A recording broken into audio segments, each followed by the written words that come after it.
pepe ya shashe na baby en shashe Akoma FM animu ya yɛbɛkɔ kɔwie ɛwɔ Kumase ɛnyɛ na me de hu na da bia usu fa for instance me for now I start going for naming ceremony na bia for me na me da for so dey me say me bia I speak to you o for me say wa bibia na me na wow e dey tia and you can envy you having a baby but the trauma I go through when I come back now okay. Oh. Make me the general man, Gianna, no, my sister, but deep within me. You be saying a man from the Brisbane, the papa. Where did I go wrong? Oh. A day of them, I mean so. Means will be up on the same my baby to say the kind of Panama can I can't see you. As soon as see baby. But the mind and the heart is not with you. Any day, but more, you know. Anything I mean, I'm speaking from personal experience. Yes, I know. You be a woman in America. That thing alone, no, and no energy. It is a baby, I'm a cold baby, the banana be soon. Why don't come? Okay. You could be a deal. Obama mean that now, right? And not just return the best baby, we feel you. Okay. We need to because if you want us, Emma winning. Within a few minutes, I didn't be able to come to cover. And then I need to be to somewhere for a very long time. Only age in Australia. And now if you say a crana, okay. Because I told the black and the best, and come Baba, the guy into your neighbor, and you have some credible, and you have some credible. Oh, the Cassana Korea and Quasana. I told her Johnny Crabby area. I told her now, so Cocrana Paba. Oh, Paba. You feel like Nicola Crabby. Oh. It's a very mommy. And yam, I give you any family than you do in the Kafra, Bibi a friend say specifics and our specification. Obu wa nyame pese wo de wo ye bibi hye ne ho anunyam. Entu be ware bi amfinhie aduo no mu no be mu awo. Edio. Na ya dance. Eden wonum so obetimi. Sa. Aya na nyame nim se ebetimi. Ya. Oh. Ti binim wo ha wo ma ware kro mo wo ye no. Wo mo de wo ma ware sem aye afutu. Ema binim de hye nipa ne bi nkwan. Bere wo ti ba bi a wusua ma no bere no no enim nyame a wagene de edi o ne ye adwuma no. Okay. Aha. Enti yenti ase e wo saa kwa no so. E na wo a wo ye so no waware say ye baby stage a emma nkofo mfa pressure so so sa. Baby stage no reverend na between which year? Between a day no a wo ye no to be 3, 4, 5 years. Okay. A baby stage of marriage. Okay. Ade di na wo say wa wo de pressure to wo so na we simengo me ye nyina bi tutu ye obi me wu tu na wo bi nkan na mbuza say yira wo am wo be yina free hospital la. Wa kana no atu. Say you be some for questions and come back come. What did them chance? Tinam ka say ejina kwan afa so wo carry wo ho. Okay. And then nkofo de nsem a wunya be for wo. Be nipa hu say wo ye principal person a. Nipa dem fa sa na ma no emma. Aha. Eti adofo no so a ebi maaye. Mesremo, me gira nyankopon mo buru so me pa mo chew. Munya abotre. Ne be ye se emma so na se mienu betimi atena se edi nkoma ya adwene a monko adapt. Ebi wo ho a through adoption ene nyankopon bebie kwa mamo because unim enkura ne ye nipa special bi wo nyankopon ti asefo nim. Psalm 127 verse 3 Bible say emma ye nyame agapade na ye furuma ketua. Okay. Enu ntiri se ye tisa nhihye we yase a obia wo panyin bia wo nya akwala bone. Nemom se wutimi kire do kire akwada ekwan ya faso ankwala betimi abo ho ba no ho bedwiru. Okay. Ana ekwan bi betimi bia ma wo no ebe ye omama. Okay. Just last week as last 2 weeks me na mo na akwala bi ba was come de me. Am say na dey na sabre de wonam wo ye dey no se come de me. Me ne ma me nkwa na ofie. Nam so obedidi was nam se besim ye nko. Nam koto kwenkwe 20 cities. Nam de man so nyigodi. Okay. Why? Atibi adenti na wo se nyame aye madom na si bi ewu mbotomu a memfa bi no obi. Na makom de no ebi a meka se na mba wo ba bi nyame be bie kwa ma no obi so aye papa de adom me ba no. Okay. Enti de ye bia na ya nwene yie.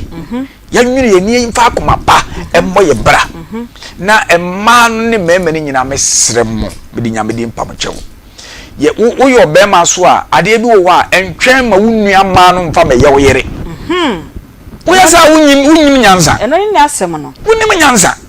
ade na wo no ware panyini na wa kurukura no akọ ware na se wo no yire na enwoye a enyo adwen se wo yire na enwoye wo na ama na enwoye be mana that's it okay wo na ama na enwoye okay so because nyinsa ni kura wo na wo ho na 0.9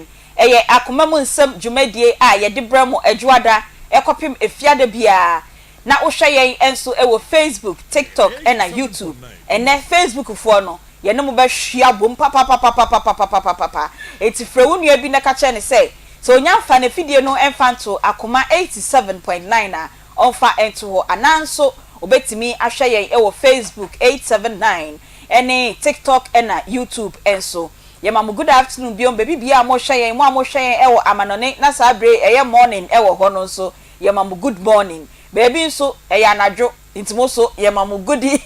good evening na yede akwa abashonko kra ede emamo ede ba yenjumadie eso yakacha musabusumi October ya eye busumi duide yakasa yentade hyem ene ye bibia eye nofo na yentade hyem no so ede ya behu pin kakra ewom enti na chese ye kasa ede afa breast cancer ho esanse sabusumi we na World Health Organization etu esi wo say yemfa mbo kokram a eto nofo ho dehuro sebe ya wo tie mi na wo ye oba wo maame eye oba wo nua ba eye oba enti no wo ye bema na wo su wetie bi na wotu wo nua ba no fo wotu maame no fo wotu yire no fo wotu nkanchima no fo say ye kasa e de afa breast cancer ho wo ye bema nso a wo su timi nya breast cancer ni bi enti ewo mu a na wakọ na wo nso akọ wo no fo no senia wo no fo no eho esitie na me di kan ama me nua ma ne eye full house ni say ya no meni agi papa ene atakakra ewa ha na ata miensa enso ewa ha enti no mimu aye du say nti esa ne de na fe we de fa ha ni se pegi ebejeme na we so de fa ha ni se era enso e de bejeme nti afei enso na onua TV for so ama ye link no I share the link onua TV for the link na ma ye nti no mo share e o TV for no so ye ma mo nyina akwa aba efiada no mo enya ye na so nkomo no na de papa woko ye Facebook ono ma no akwa share nkomo a efiada no ye boy Peggy Aunty Bea boko de na wo twe media na yare bi tete wa brabo enye izo ye to de bia na Yakobon be se rest ni nyina ka ho bi na otimi rest ye de eya nisa ene de voice na ba ye de nyame ase na case ne betwa mu no so pa na hia ye hia wo na yare so ma Peggy mma nipa ko fan ho di ofa no di yamba oze yamba de ne yaba abani yaba ye mo akwa aba meje osumenua era boko de Yesu adom no mpa boye pa so boye ai sa obon mpa ye mai ene no kra no pense so ma mo ba ye na me ni wadwa wi ofabila embrade o se mama ment na so sori kra ni ejina ho tene mpa bo ne sori jina ho ne boye titi a wo ye mane ye fe ye bo fra ye jina wo ye mane ye fe dodo ye ye se nyame a ne enim no ono a ne ye da no ti dwumadie nyame nara na odi ye nam onara na odi ye roko anse ne esi kobia no wo se ye de ye dan no ye de ye ho atwere no eye nyame ye ni nyame foforo bia e wo be anaye obi wo be debi nyame kese na ye de ngidie bia ye nyini mate yo enti no bosumi ye kasa e de afa breast cancer ho na enra na ye no brade na fei meti wona nkofo to ade mo me na Aunty Bea yesi ene mama mo brazil na wabo bidie and I'm see you time on make kasa de nyame adom mapon asori nti ade no me release e ma from e fa ho fa na ne tintini ni tietie nyina ne say sometimes o say ya ye jai ye no fo no na enframa e fa ho me pama cho me ma mo pictures bi ti mo fa ntumu emfa ma me na ma nkomo no aye fe na aye de enti your breast cancer awareness tip education awareness ene ye de ema ye ho no enra 13th of October na anka ye no brade enso yes ansa ya amba ni ntino me de media no media aba ne enti no ni nyina ne se ewo mu aye no fo no ye njai brazia no bo na ye ma no fo no e ho nto no ene ma no brazia no ye bo no kra bebre na anya ye size sani de no bi wo ewra de kan asa I say anka etwade no nwa akosen abo brazia kiti say entatia ba lace no na no fo na timi epeja kakra esa na wo stress no phone so ati ase ese wo hyedwa dwane de ye sha ya na ye sa ya na ma ye kokuso ayefe na emu world no bra day no eno ne say aya ma onofo no so rest kakra enti enra no de mu amuna munim say enra na ye world no bra day no enne ya ka kiro enti enne opon na ukofie a wo ye aduane no pacho yi brazia no ati ase opon na ukofie na wo ya say wo clinic fie kakra na mbo brazia no ensan fine ye biom no we yi brazia ne kakra ye maame mu amu wadwom a obi okra okofia brazia de no ano ode do metese ye bi mu de brazia nyina ada odi atoso ehu aha obi wo ho a wo fie o ye fie ade ye kakra no kra no wabo ne brade etsim ni confident won no funi mu ana e doso ma no dodo minni ankasa ebi ya addicted to bra no nti wan bone da kokra o nti ne ho nto no ebi boda interne ye kasa kire no enra na ye world no bra day ne tintini ni tietie nyina ne se ye se aya ye no fo no yen relax no yen free no from brazil na ye di mia no pare no ne pa status by o so be hwehwe se ye bo brazil we ye wadwuma status we enye wadwuma enti no na me ye chi sa me ka be me kaka me ka no kaka me ka no a o si pos na no bi la se ne tinka o kwa hin nka obeto kaka mama unim yes ade ba ko a emaye nim secret ne say enya wo tonko na be wo so e be attract be ma o okay se nomfo no so se ja no na enu so timi di ehim wo e ko so na ko na ba me envy o mo boso do so that's how dey so bi o oh mama menya na nka atra kakra o nka uja ya na nka hima kosia obi ampe kumpoli na ya meso ehim kosia na hima kosia kakra obi pe so de no obi so pe echere back absorbers no what I say enti say enimu no ye kama na wutimi ja na wo so kwa na wo so attraction mini madam fu be ma bi o ne kasa o hwe ne eyeball say no no he okokoso chese eho no di release the stress nti onu for the kama o bizo mo munim nom no unya de onim nom pa mama ye kama pa ye ka breast cancer ho asem no wasem na me cancer no for no timi de bia utimi jem na mframa fase a senti bia ni ase te no sa no so de hye no no ka so wo bo a eno ane omo experience na enom kire me ba cho we just say jem easy Friday na mframa fase kan na do so the gem na mframa mfase what I say yeah the ointment no ho abaye but natural mframa no so fast mama you very nice na ma ye no fo rest kakra rest the bia na amo na yesese bi okraba no fo no enya kama oh we are shrinking it se be enya koko na wa ma na hye by force wo se wutimi journey mu na ono so fa na no relaxing rafa kakra to so eni enfa ye program e beba so kwesi ada no enfa mbra ansa ne akoyabo afo nkrato na ansa ne ra beba no ene nkomo e wo ho nkomo pa Lebanon for ni Kuwait ni Qatar ni Afghanistan ho kone dem se ye omo atra me ye nkofo de bia na nkofo osu eso ma ye de mokọ ene bra bia wa ha say ni nua pese oba Ghana so say be ya sister ni be fi Lebanon ana say him ofiri ho ba bedu kroma no say ya akoma mu nsafo ya full plane kofa nipa crowded de ba eti sa nkonwo ne wo ho ewra breast cancer ne yenkoye ni breast cancer no de mama from the beginning of this month ya kan won sem bebre yes ya so pa we nchale asemeti ne senti etiefo ahwefo yesremo de da bia me ne Aunty Bea na se ayeka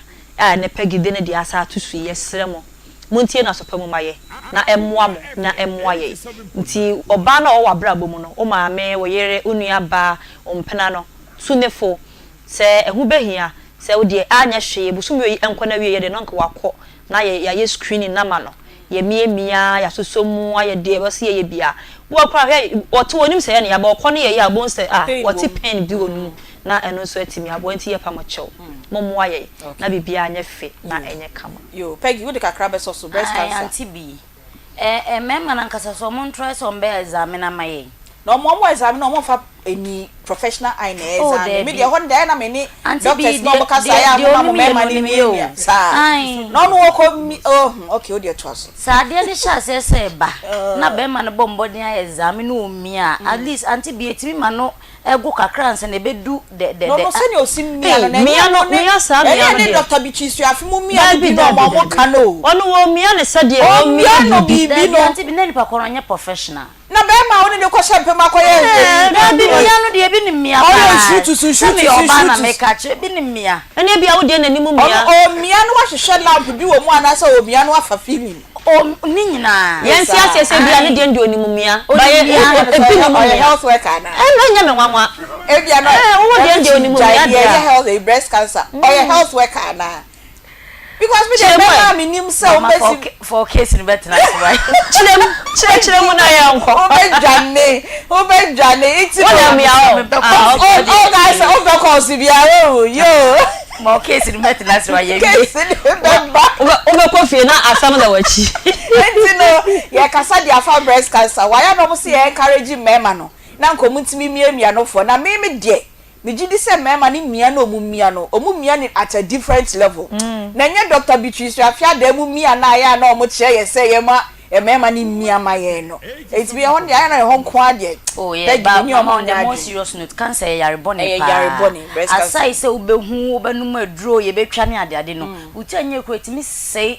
tissue no honam dua na etimi bofra honam dua nyina akọ wahara wane wakoma nyina ye kan yedidi agro sei no enye ferie aso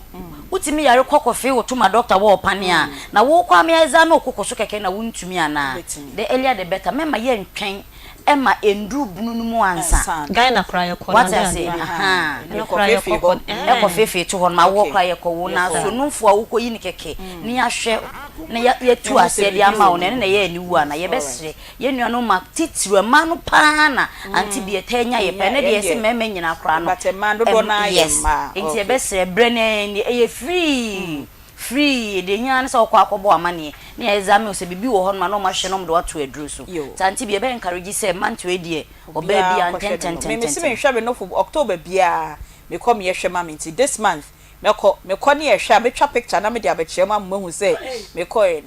man ka se me twa no fo no me se me twa picture monye chechim anya sawa be obi ade wa no asibone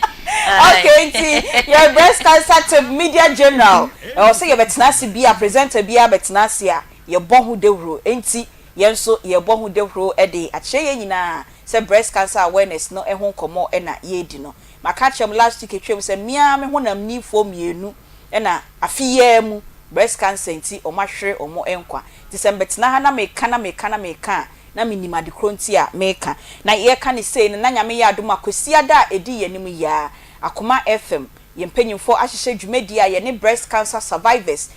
round table discussion and talk ewo Ascot Presby Akoma FM ye chi he ya na Ascot Presby ewo asofo ho nyina agi a wa tu se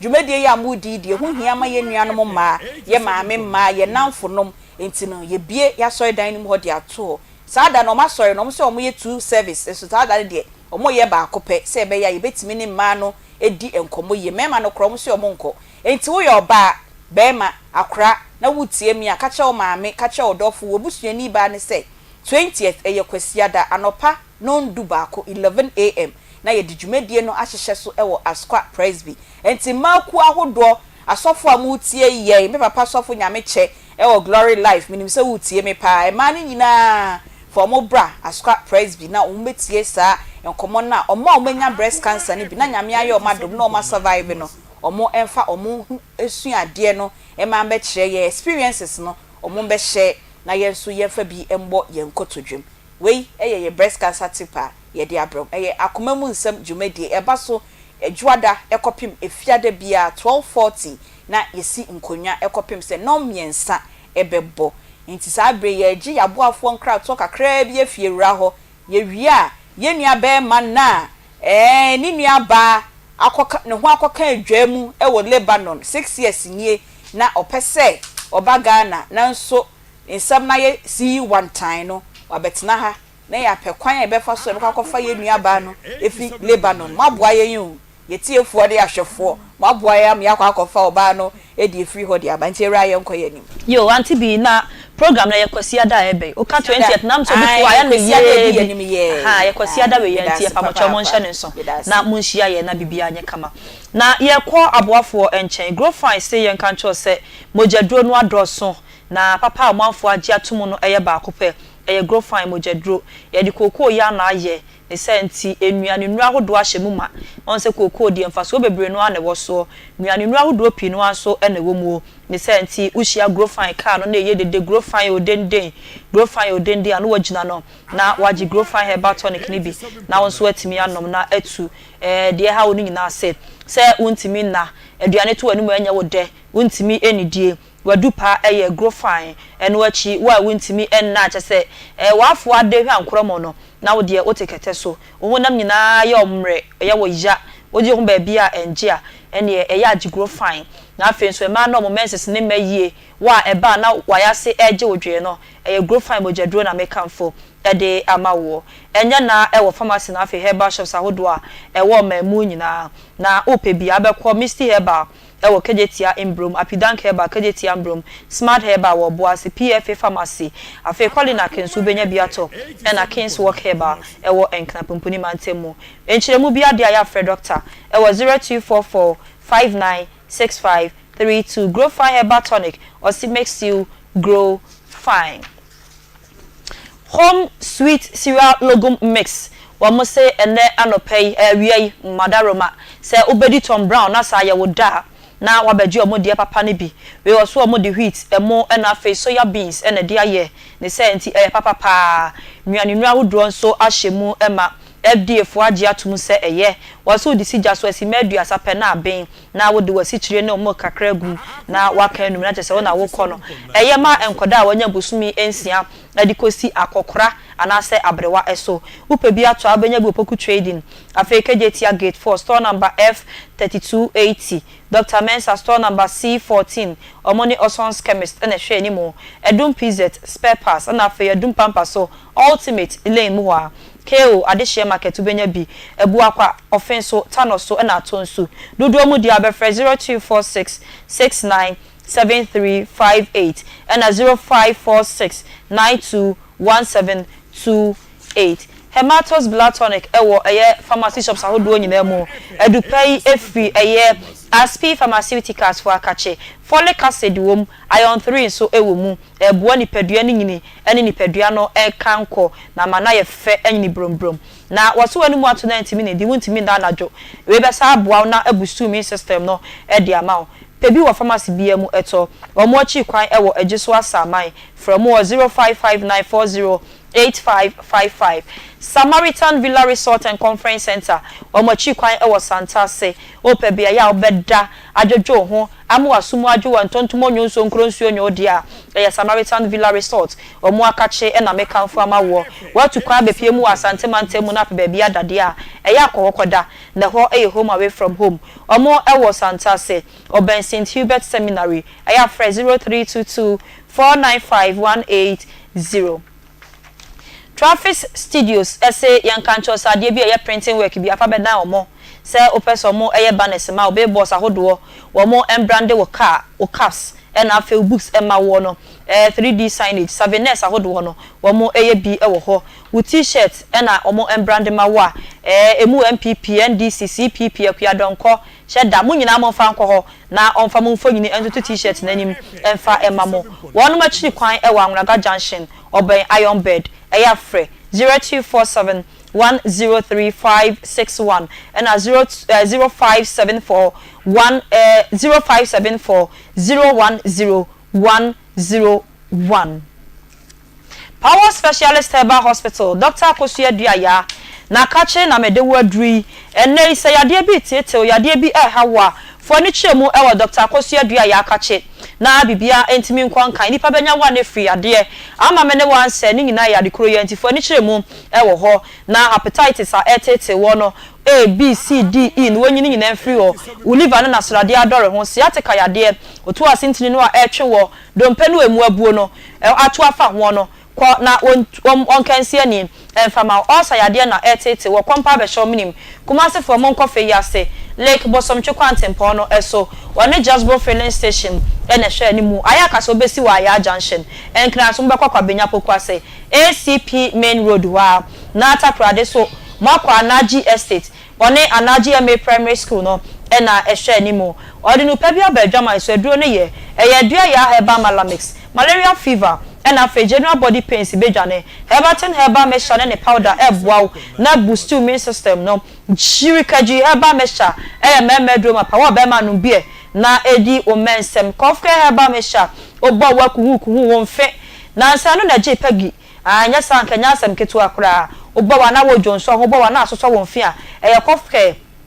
herbal mixture na make am for ma wo afere dua ya herbal tonic wanu mu ato na wontimi ne dia ya no bi na enyi ni nyina mfiri ho upenu pa bi atwa ubeko misty herbal imbrom apidank herbal imbrom fredmens okeo dani herbal shop wo mrom na colinac ewo ashtown fred dr kosua dia ya ewo 0244 544 422 and 0200 383831 now with the WhatsApp nso afa 0555 797878 Aunty Bea yo me da papa enkomo na ye ebo no se mi nua be ma bi Ericus I DJ Couscous or say nice talk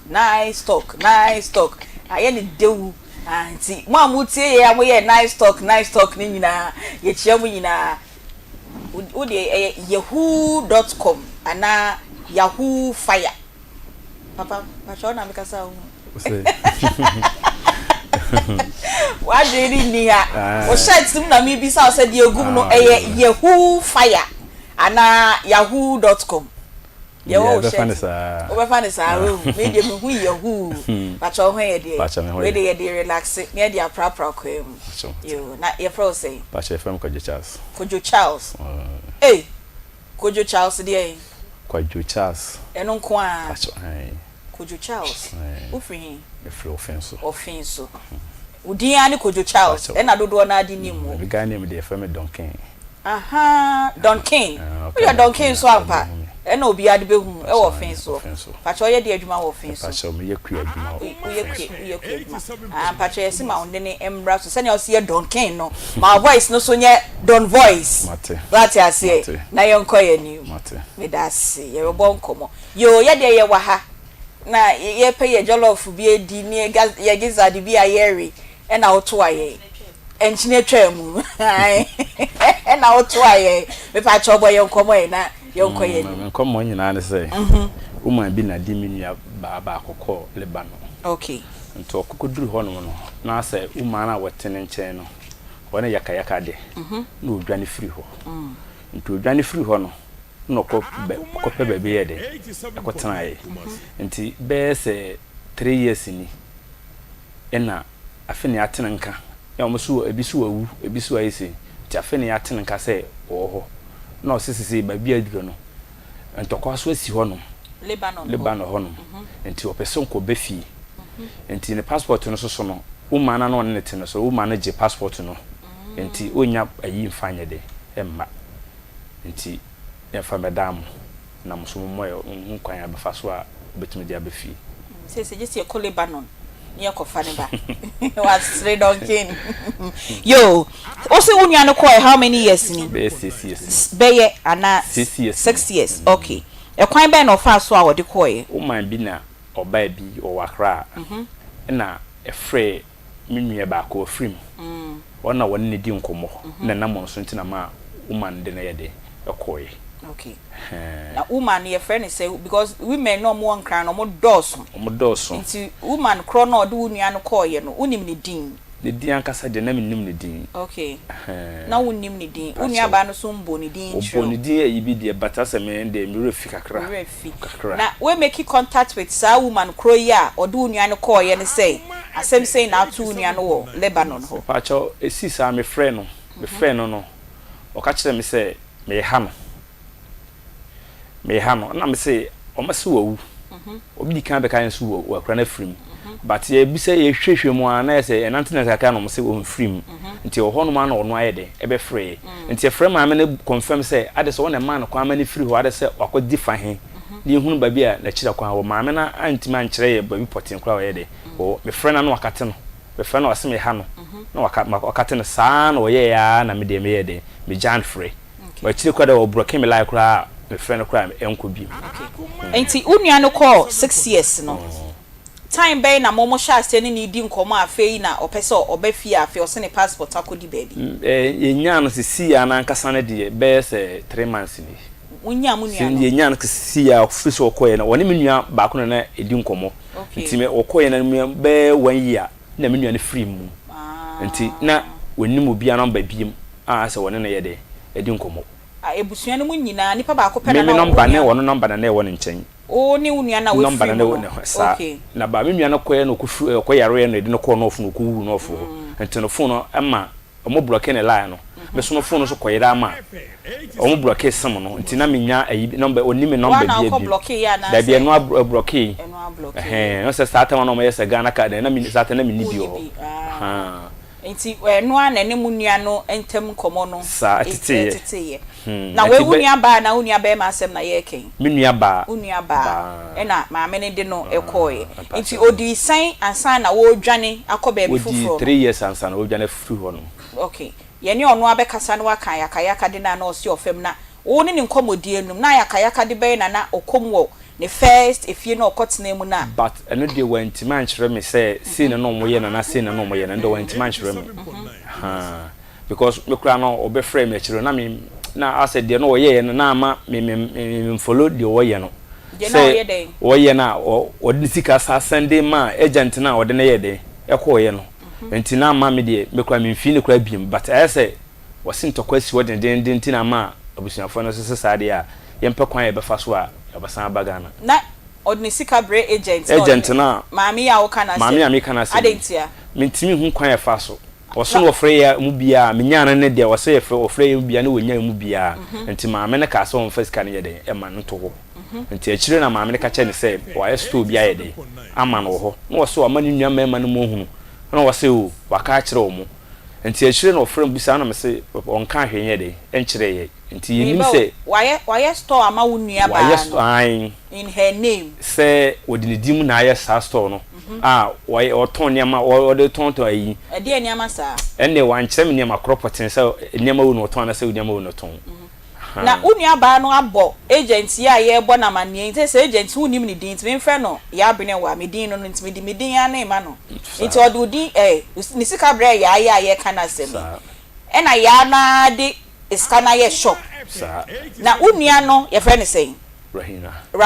Rahina ma ya aya we say o Don King uye ni nua be ma enti o mo obeye follow up ama na be hwe say adekro no ka say odi ni sika ye no ya mpa say odi sika na ye o so ka kire no enumu no na o friend na ofre o friend na wonye dey wonfa o friend na wonfa na o send message ye dey e ma no se ko pese onua mema no be ye dey e be hwe afi na wonya onua mema no pese ko be hwe ba bia adwuma na wo bie no enti efiri ho no o so ofre na wonye den wonfa biem Rahina frɛ ya wo na ni biem ya ofre madam na wonfa biem okay ofre na wonfa biem e bia ona ne beka sa bia message na voice message na o de be den o de be ma no asa eno so reply no dabi o so reply ne biem efiri ho nyina no so ofre na wonfa ko no biem yo na iska sign na o hwa o de ma madam ya ye kana sem agent sisi ya ne de do mintimi hu sika do o de wodi ama no okay because me no me catch me bisa no catch me say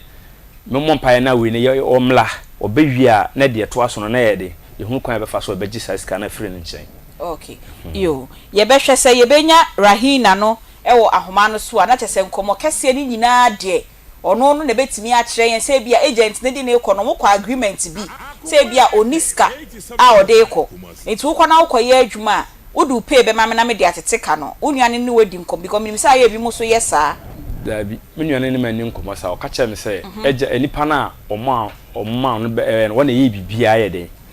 Rahina na tuae na tuae wase o mo ye bibia ye de ma wo mo okay bibia o mo na ye ma wo bato anka se oba obeti sika bi afri na yimbia obasa ni sika bi ama no okay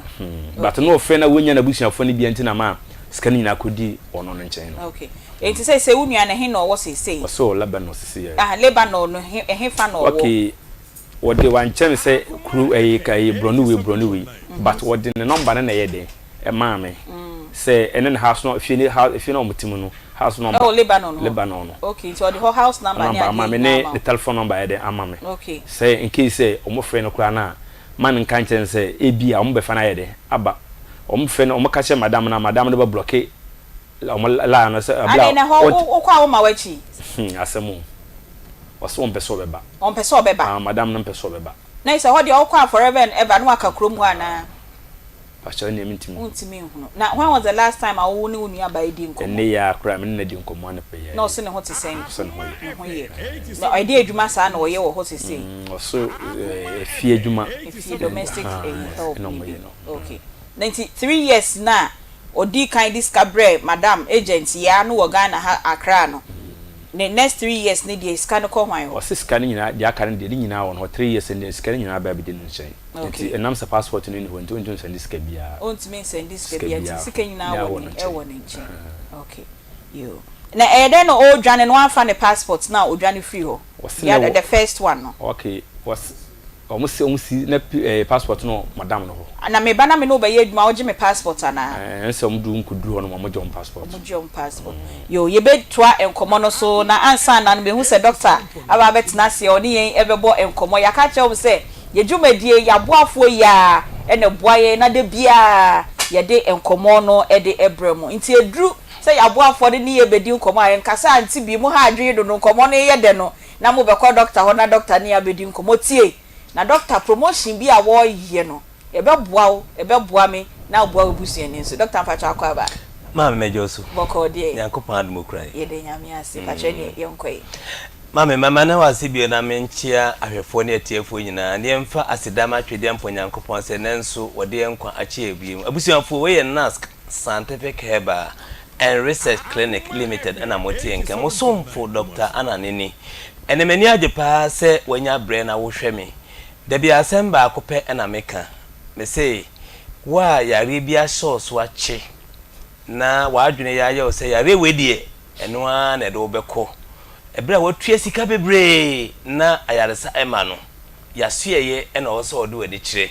se wutie mi ana wo hwɛ mi kosi a obeti adekrenti a wo se ba bia wo kɔ na utua sika gu a ho ntɔ no so odan wani ede hwɛ NASC ye to so mienu onso a wo hwɛ mi a yare bia beni pedue no o pe ba bia kɔ nde ho ana wachi mu afidi akoto ya kakra na wachi mu television akoto ya kakra me kanfo NASC e de amawo na me show bo se wutie mi kosi a obenhu adekrenti o se NASC e na wo ba onso a wo de wonyare nanso ene de bia me ka se ade a ehu pa ewo nipa ya pomuden eye brofo abonife no silent killer Ghana habaye free yese na wonyare na ofiri nhwemu a chese enye no kre nti wa ho odin pampo no ye to nsa frɛw efise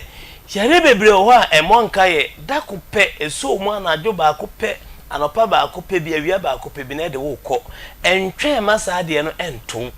abusuafo NASC ye dwumedie kɛse pa ne se yare aba ni pediem ye nam hwehwemu kwan so ebehu ba bia yare ne hyase ba bia aduru ni atimi recommend aduru ama wanom na ho atɔ ne senti na ene meto nsa frɛ wo se bia na wo yare eye ulcer obi die eye typhoid obi die eye awo obi die pressure duro na woda so obi die eye nkasemu obi ho na nsa ne titiriti obi nso ho duro na jo obesori adu nso bebre obi du nso ana ne be mamu ye ne ya obi nso die no eye infection ahodo bi na akeka bom mentena fie nto yare din dabi ne senti na ye bi hospital ye hu se ansa no obi beba ya so ye ya ye betimi ahwe na ama ne ho atoro no o se ye hwehwemu ahodo soronku bi edema no enti ato machine ye di twa akoma ebi o ya so ye machine ye di twa scan ehwe ye mu nuama bo ne beka se abdominal scan de hwe internal organs ni nyina ye wo bi wo ho saa na oba machine di betwa wa wode be ma di betwa prostate nyina wo bi wo ho lab ahodo ye ne Ghana ha ba bia ye bi o ya so ye asechire ne se saa kwa no so ne ebehu yare ye hawo ne ya mo oduro na ho ato na nso ra husem ni nie ene ukọ hospital sikasem ho aye din ne senti no lab anka wokoye ne bese 500 300 Ghana cedis wanya nti ukọ ne ya bo wonsa no ne aye lab ba ko pe bi Akoma ho senka wo kotwa me hu se bi entini mo asisi moja ne ntimi mfro yi bi aye cholesterol bi akoma enya adwuma yi eno nti na amada bia ho yo basabasa wanum no sa enko woni 250 nti ye ntwa akoma na ama sanso na scan ye twa hwe liver ne ye kidney da bia me ka se eno okọ komfo no chine kwalebu ne hospital kasie mu a de chese se de nipa ye liver ne ye kidneys esi ma ye problem no enya asem ketwa enti wa anya akonya akura nso ankotwa scan oba wa anya akonya ankotwa wa wode na ofise se utwa wo liver ne wo kidneys ne wo yamu ne ma ne wa wode ne na unkuta almost 300 350 untimi ntwa woni bi in the sense ne wa anya sa ne ma no but oh no nduro na wa expect so ho beto ahoto emma usiafo bese almost 2 months ni na hospital ye boy ho modern say wo lab a wo beye ya fa ho ka wo scan ya fa ho ka eye ECG wo kotwa ya fa ho ka busiafo ya ho de na si ya ho de na si o if say sa 1000 Ghana cedis anka betua de nhwemu no eno ha bi de editua salaries eno ha bi de boy ho bra ba ye de chem if say abokwan ma me bi me papa bia nanka onya akonya enkotwa scan wo se bi hwe papa bi was doctor and then amaba hospital was he see you ntwa bi do was scan mpodi ma me bi was na wonyem and wakaso twa scan na so na ya ka chele say o liver problem e wa bra na nya abdominal scan da even liver function kidney function kra na nya da me fa akonya we su na masai atonkra ama obi biara odon kuo bi te say asori te say school te say market woman foi obetimi atonsa afre ame abe screen ni bi nso e de amamo na mame me dwendwene ho na atwi mu se ya ho de asen ye ntimi nye promotion bi mu Friday no ena menya call papa ne se mame money din wose ade na waye no wadwene ho sa wonte ase if he say wose watena US na wo hu hospital wose betwa scan be lab na sa betwa akoma afiri wose ohun bi da wose du me bi a NGO bi betimi a sponsor hospital bi na mo sa hospital na afiri pemu ye sa de ohun bi da enti wono ankasa o ma ye nipa 100 ono abefo mo hoka wow se omo ba ma ye nyi obusika na ye nya lab ahudo ni nyina scam ene ECG nya o se ma ye money din no senka management no senka e body din ba o se obetimi aboa 2 days na ye hwe nipa 100 nti se wo frɛ na code na ya de ma no se bro 100 a asa etete wo nya kwan fa che ye pa enye ye pe no na mo ye pese ye fasa akwanya we so na ye boama apomode timi ba ndi ma me se wo ba aye wo card na wo betu 50 Ghana cedis hye no se obi afa wo lab no hoka wo scan obi afa hoka wo ECG no obi afa hoka na ma me ansa na wo ba no beti ase ye pa na hye no so ma me se sa ka na nipa na afa no se onkuta 1000 Ghana cedis a sa na ma ko so tibi aye nya ma wo enti wo ko nhira ana wo bompaya ya bobi ma no abusanfo ye branches ne miensa e wo Ghana ha de edikan wo Taifa ofa Taifa ka so besi wo Davi bookshop no obisa Fairview guest house ene guest house ne bon Spinters behind Rainbow Electronics e ho na ewo Kumasi e ya hene makokoben ye ne ho se no ene ye nhwani mu for number we na do special code na hye no so say wo china eye Tuesday ne Wednesday ena obi afa ho ka say Akoma na lab ni bibia nka obetu 1000 no na any free nti pesika kakra de beto aduru de ye betimi de aboa nso ne se obi amwa be bibia free na wono mo aduru wie na oba review de a ye nso be ni free ama okay nti number abefre no ado special code ne ye 0244 12 02 69 0244 12 69 when number say abefre no ado special code ma me metaka say me se asempa etia asema me kan yi senka hospital bia e bomodin say before so bi beba waso ye na be ma na duro ba ko mienu bi se onko no no was at least enke nipa na ye lab mo jam junsom was nipa na twa na koma ye twa ne liver ne kidneys ye twa ne prostate oba ye twa wa wede na hwe se fibroid bi wo ho ovarian cyst nso bia be gina obviously nim ana say de na si anti woni be me hia ne nso na ba bonten ase white bi infection bi basa bi ba onya hwehwemu nti no wakọ drugstore akoto aduru wanu no wi asi nyina still problem no ho akonya na ba say bra ne be dudia for free wachina any Wednesday ne to aduru yes wo ye wi a yensu ye mu akonya say wa aduru ne sa bra review enso for free to wachina wo ba wo betua wo card sika wo fisika kakra wo de beto aduru eno ano no wo to wa de bia meka ma me mu bi be we na me mfa ma asa de ma wiye oba kwa afuom na wotuba nchina wa nua akyerese afi entona wariasi ye de me bube we de akyerese enam se enim so ho beto nti no yes se wonu bo adro wia bra review for free so wonya ba ye wona beto esika bia na ye ebia wo adro na woto timede ma no wasi the number na itudwa hye so ma me say wo taifa sphinx na ahene makokobe number abafre no waje special code no 0244 12 02 69 0244 12 69 ma me ansam de na ma na etwato ne beba no hye ne nso se nipa hende na yehwe omu wachina na Wednesday de fenaji code number ya mbebo de me number me sorry ya no afre me 0243 30 72 76 Doctor 0243 0243 30 72 76 0243 30 76 Oso for Dr. Anane Nyankopon ya adoma ibesa no mwashi Dr. Anane Nax Herbal Center ena mote omo enkano na ye ni enua bema Don King Kojo Charles Anayal Charles Kojo Charles ai yene no edi nkomo ni nuaba ena akodi Lebanon ena ne passport be fia okotena mu de edi kan no o mesizi ne passport ne ti se be ya ye nuaba e cross sign person sign na chi eba Ghana no ayeden ede ama no eno ho enkomo ena enne ye di na ansa na ye nuaba me ebetoa enkomo no so ne ahwese ye benya ni nua na nkasa nso ewo ahoma so no eye odontin tan a eba so ewo Akoma FM ha na ye bo hu de huro e de chill sweet mavis ono na bedwafo ne fiade nwumbre bia 12 o'clock 10 p.m. anaju nondu na omaji akonya 12 na omudi dwumedie no aba ewieye ntiti odontin tan ne ma odo ensem enkoyie emfa emmaw na Akoma Ashanti Marathon enso eba so de toso miensa enie de di kan eni de toso mienu no yenya athletes bebre ewo mu asabre omonso edi omo ho akwakwakọbọ Ghana Athletics Association na akwanya ebie edi ama wonom enti woso wotie me na wadwemu da ho enkra de wo ho mpanyimfo de wo ho de ehia so ba be fa registration form no eye free yenjo kapre yenjo simpoa eye 26 of October memenda ebe ne na wotwe ene ye de sa dwumedie no ede ehihye so anopa no nu pepepepepe ne ahya ase ewo Akoma FM enimu hanom na yetu America nkwa 24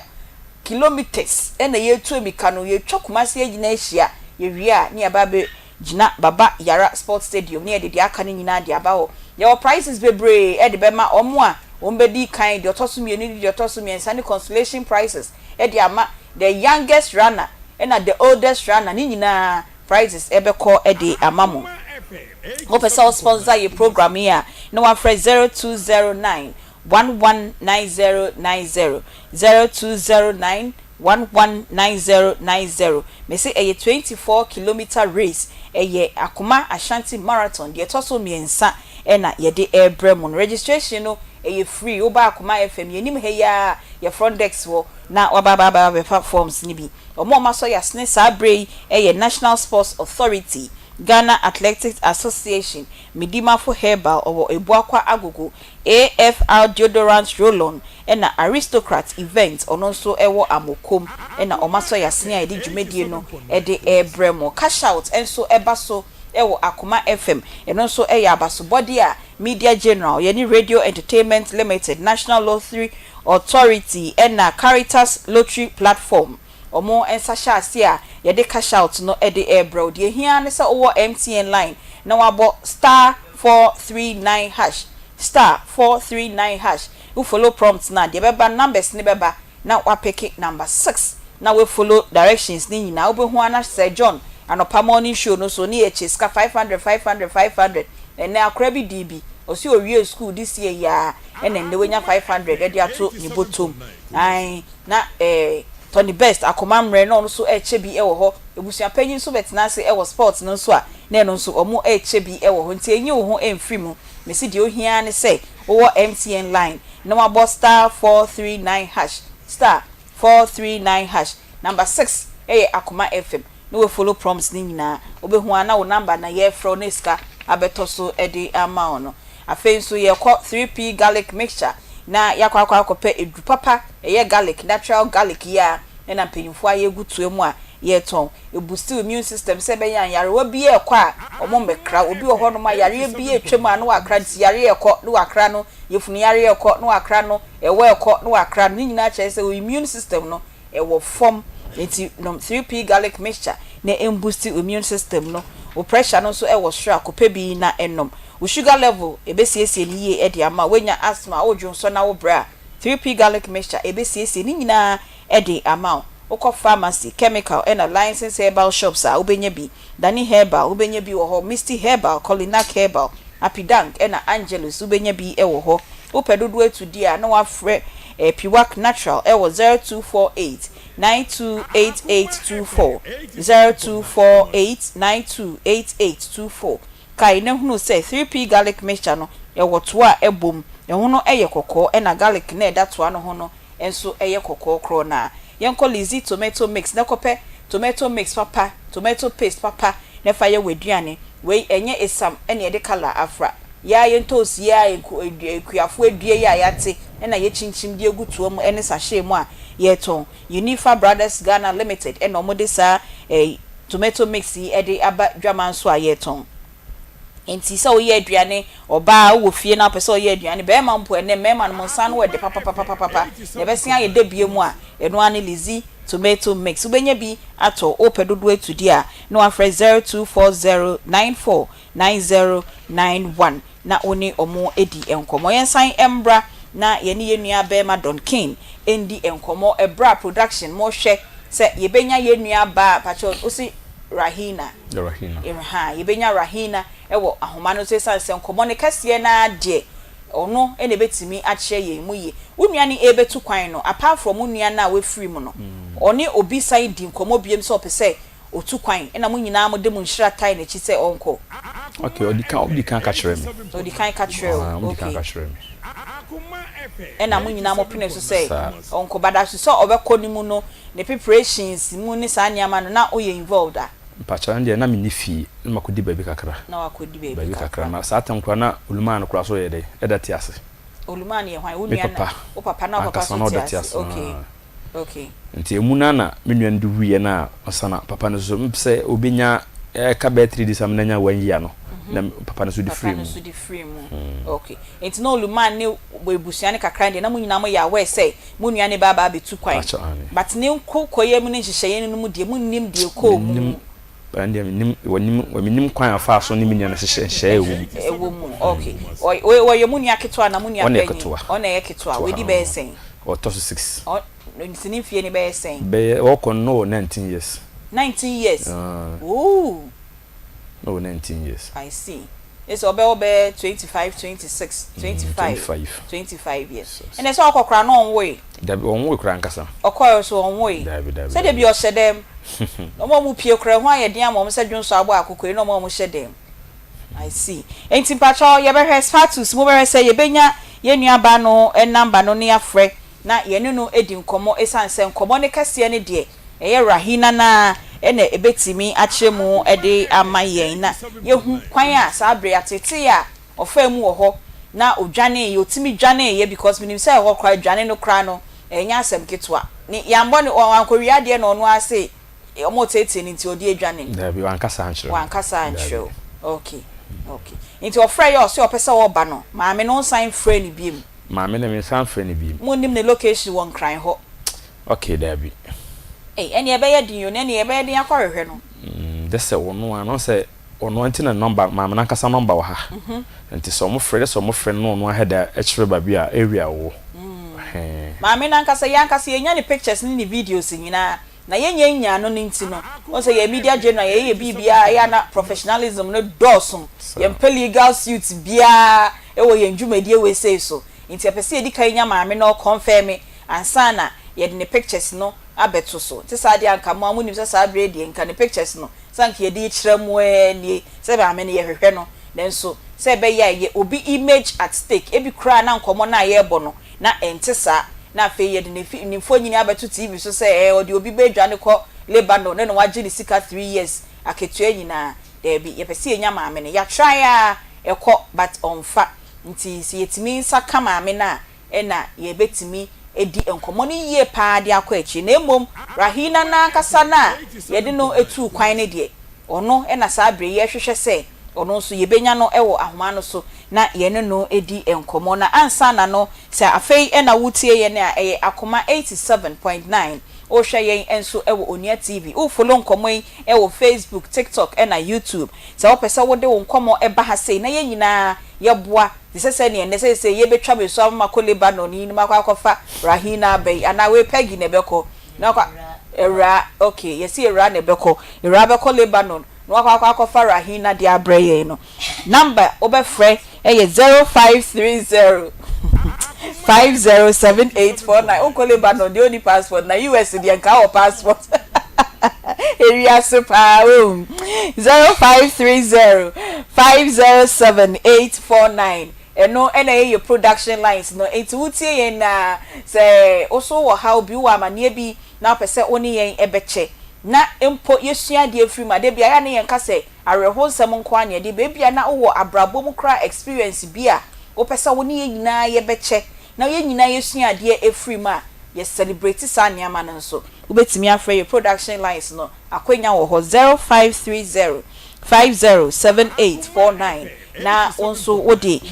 onkomo aba ama ye nyina yaboa ama yape anopo masibre yegusua ye hwese yebetimi aboera Lebanon na ye ni ye nuaba Rahina no edi nkomo chese ni nuaba ma ne nkomo no bebre ho no ma limited nti yesi asem no so ye gi free onia na kasa enumu a na ebeboa na Don King man kan yi nti send the message say ye frɛ no nti ne phone no ye frɛ no onfa na yehu because ye na kasa say ye be frɛ no na yehu bebi a enkomo no ebekɔ akwakodru yenko Agbozo Herbal Clinic nso na yenkoje ayaresa se eye typhoid fever na etete wodwunso mu ehaw enemu yarewa ahodo nyina fakɔ Agbozo Herbal Clinic na ontu ase emfama usisi eya wo ya eka wodwe untimi entna okɔ Agbozo Herbal Clinic a owo infidie papa ode behwehwe onipadua ni mu ansa na owo nnuro nso a ode bema wo bo wani te ya na kyese wo ho ato wo bema no so entimi engina so yie a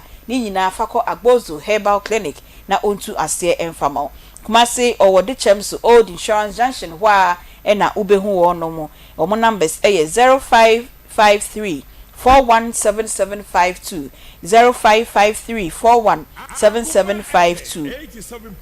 ena enkran kwashiman enso omo was 0241750282 Accra kwashiman Agbozo Herbal Clinic 0241750282 na yenko tete natural spices yenko spices papa emfanye yeduane na yendi na ye ho ento ye we tete die ni bi enkete garlic ginger nutmeg bay leaf enwa na yede aye tete natural spices no enti wo pebi ato a wokodwa manso a wobenya bi de ato na odi aye weduane ye wo stew seasoning die ewo ho jollof seasoning die ewo ho garlic na ginger seasoning akokɔ die na de di season beef enso ewo ho tete natural spices opedudu etu dia na wa fresh 0245 580957 0245 580957 tete natural spices yesu nua no do ne phone no tese ebe ni enya Rahina chese ono na nkomo ni nyina ewo ekita no because who nim nkomo ni agent ne ye say okasa ode ne beko na oye adwuma no aye ode pay ni dia bread dia ba betete ne ka no no say ye hyeda nim eho no se ne nkomo no esitie na tete ya no wom ewo ni fie first one na enam so ema ni di dwane ye no yesu eni matete osu ni matete ana o ka tete chronic show eno an so say omo tete no nti we dwa no ye na otimi dwane ye obi ayetete ni de se omo ho no de ye se wo pia de se madam na na de ukodwom na ono aso san de waba te ye na otimi dwane ye na mentimi ntum kwan afa so pie ni nyina wa mbisa no se o kasa na me no mentimi san bisa no ayisa anti na mentimi anya enti no ye 3 years no si odwane ye but 3 months ya na obefra mu ne mabonko enti okọ 6 years ni nyina wo ni di nkomo pede ye bosome miense ye bosome miense ntemu ya na metimi ni di nkomo na eye mo se wewu ana because obi kan say odwane free fee ho no na obi ka kire say wa free fee ho no mu hunu ba bi o we de why na ka kire mu enua ba ko bi ono so ho bi na nadamfo na woni ta di nkomo no nti akire no na o ka kire say da sia ye na de ehwe o makum sa na o mka uma na ka kire ye no mutimi kum sa am so ho do mutimi yesa adwuma no sa okay nti ba sa no na asuasu ntene nka bia nipa na no di nkomo no so no ye no on friend nipa na number no so no de ye nkura so no enya adwuma bi nti didi mu a na yesu nante ya ni hunu se mo nante fa hin nante fa abai dinsifuo so ebisa sa de se wo free mu a se ne se ne kwese wo free mu a na se wo free okay ampa ye nante ye no nante ne kosi se wo free mu no wo tiase ono ho no ma no wo chechira akwan bi se yenye ye wi a na na chechira mo kwan san o wi a ono abe de be free okay nti mu ano ono na ye de e de be free na nsen ya no ene mo nkodu nsini no hona onje passport ne ma nei anenu di odunsini no ontimi nje passport no se dunsini ne ane wa ya ade chese se dunsini ne e ma mo yi akwankyere wo so betima me atene kana but se oba na de ontimi nje ma na nyede ende ontimi fa ne mba fa chewane but ontimi nko frustrate baby a passport na kodi no ontumo ko bi ngu am ko sambi ngu am so mo fa uni abai passport nkoma no ebi ana mo ni ndi sa se ba de minim se den ye de o se ediniti plane mu no o mo de naba ba de me ne passport akodi ni ho no se ebi ana dunsi ni betimi aweke magic bi o na ye tumo ko sam gu am ho sa nanka o de ye ni abai passport akoma alabfo ne de o masem o den sa e o kwan be so mo no ankasa no omo ankasa ye sanu enti no ma omo so ho ade ye hu samti no na se mo ene dunsi na mo ko no so no so no ho ade che se dia 6 years na mountain nka mud nanti ya nti na ma nanti until about 3 months ago ya na mo nanti because this time de ne na me kase ne nanti na ye ditro because be 1 year ni ne start say penechira kwan no ahwe 5 years na mountain nka no adent na be 1 year be okwan de be 1 year time na de na oni menua na ye de kasa okay nti free okọ na yinu na be 5 years from the second to the 4th year no na mountain nka biem ena also wanya wadwen sa okorhwe no se na me echiri nya no wonfre me no ofra amanfo woni omanfo di nkomo ewo nchen but me ye no wonfre me ntimi so me tina mam so me nya madwen se okofre na baby oba na adwen se bia opi bia fune no da bi na o se ne me so me na frem so what ya se dey a me dem na frem obi okay nti afa ye dey na 1 year ago na fe die nuaba ma o se no oh se ye papa be free mu no na ya se me na ma be panyini nti ya se hwehwe na kira kwan okay okay nti na ma ba sa no nti ye na o se dey bi me nuaba no de etibia no o de beche no na wakwa hwehwe na kira kwan okay yo ene ye be kwa ahoma no so na yakwa akobo enkomo kakra. Mommy, good afternoon. Oh. Hello, good afternoon. I'm Machawana make us out. Mommy, I shall wear there. Mommy, Lisa, oh, yeah. Yo, Pacho, you're from me, Aunty Bea. Now, make us a fee Akoma FM and Onia TV. Yo, me Pacho, wage my way here and it's out in call for a 2 kwayana. Odin ko for 2 kwan. Okay, yeah, that's a pass say. Wajin komo ya tumadi amaye. Pacho, be 6 years ago nie, odi abayo bi aye friend no Rahina, 2 kwan ko Lebanon. Me pacho mantini ye. Okay, yo. Na ne nkoni mu no, sign na esitie. Sa wo de ne ko na wa ye adwuma betua wo ka ana otua wo ka na wo de ne ko ye. Okay. Wentua oka, okay. Enti mi pacho wo bo no ho ka be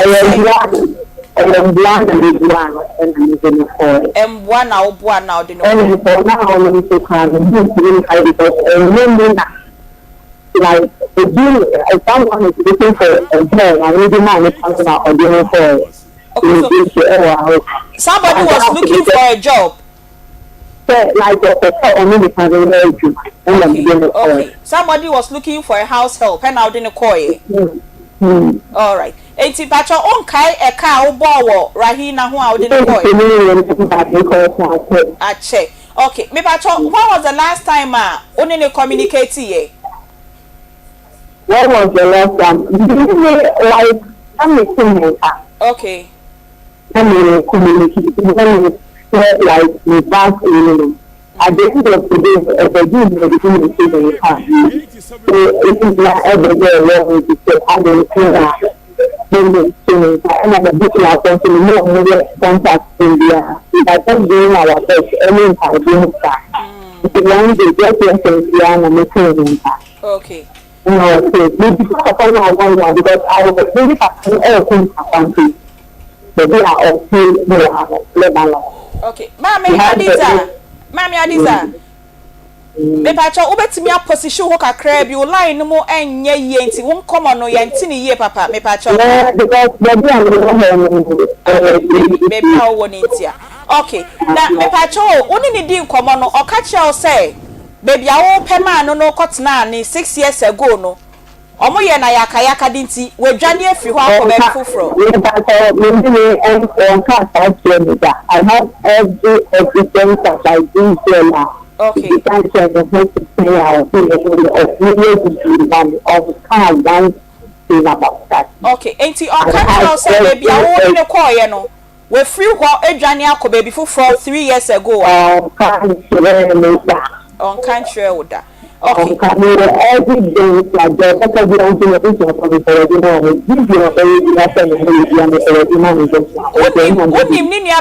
your friend Kwaku Charles, or say no Kwajo Charles, no no dim come up, but the do time be a fair your friend on fa and I'll block in the line. No.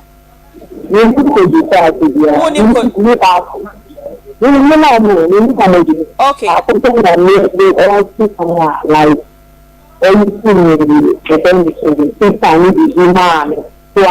Okay.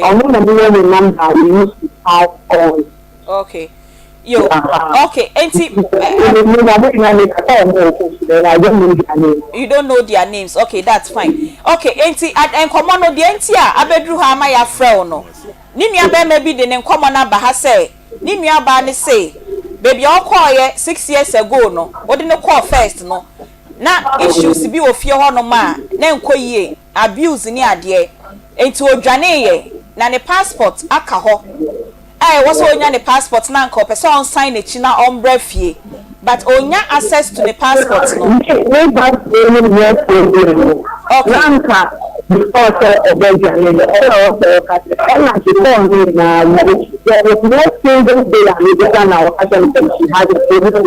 I have every okay. Okay.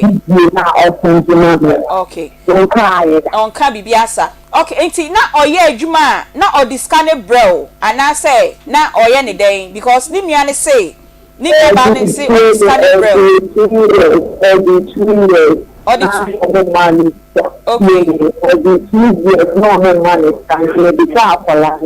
Okay. I don't know because before this is I am a couple and my speaking very much. We can't really go to Sana almost a year. You have to take it. Okay. I'm transfer everything. I've been every number for coming to just that's and he can't pay the money, so you're arrested. After a candidate for like 2 years and a share account. No, I mean, okay.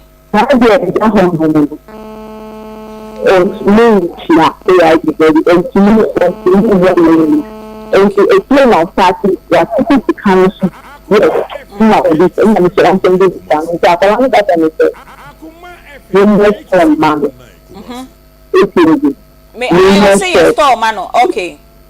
Okay, the store man. Fine. Now look at Mr. Stop this kind of stuff. It's when one buyer saw the area is a container it's like the first money the money they give it to me is like 15 to 18,000. I have every 15 to 18,000. Okay. 15 to 18,000. Okay. So when I calculate, then now it is on floating. Now it's the surplus in the instant to 87.9.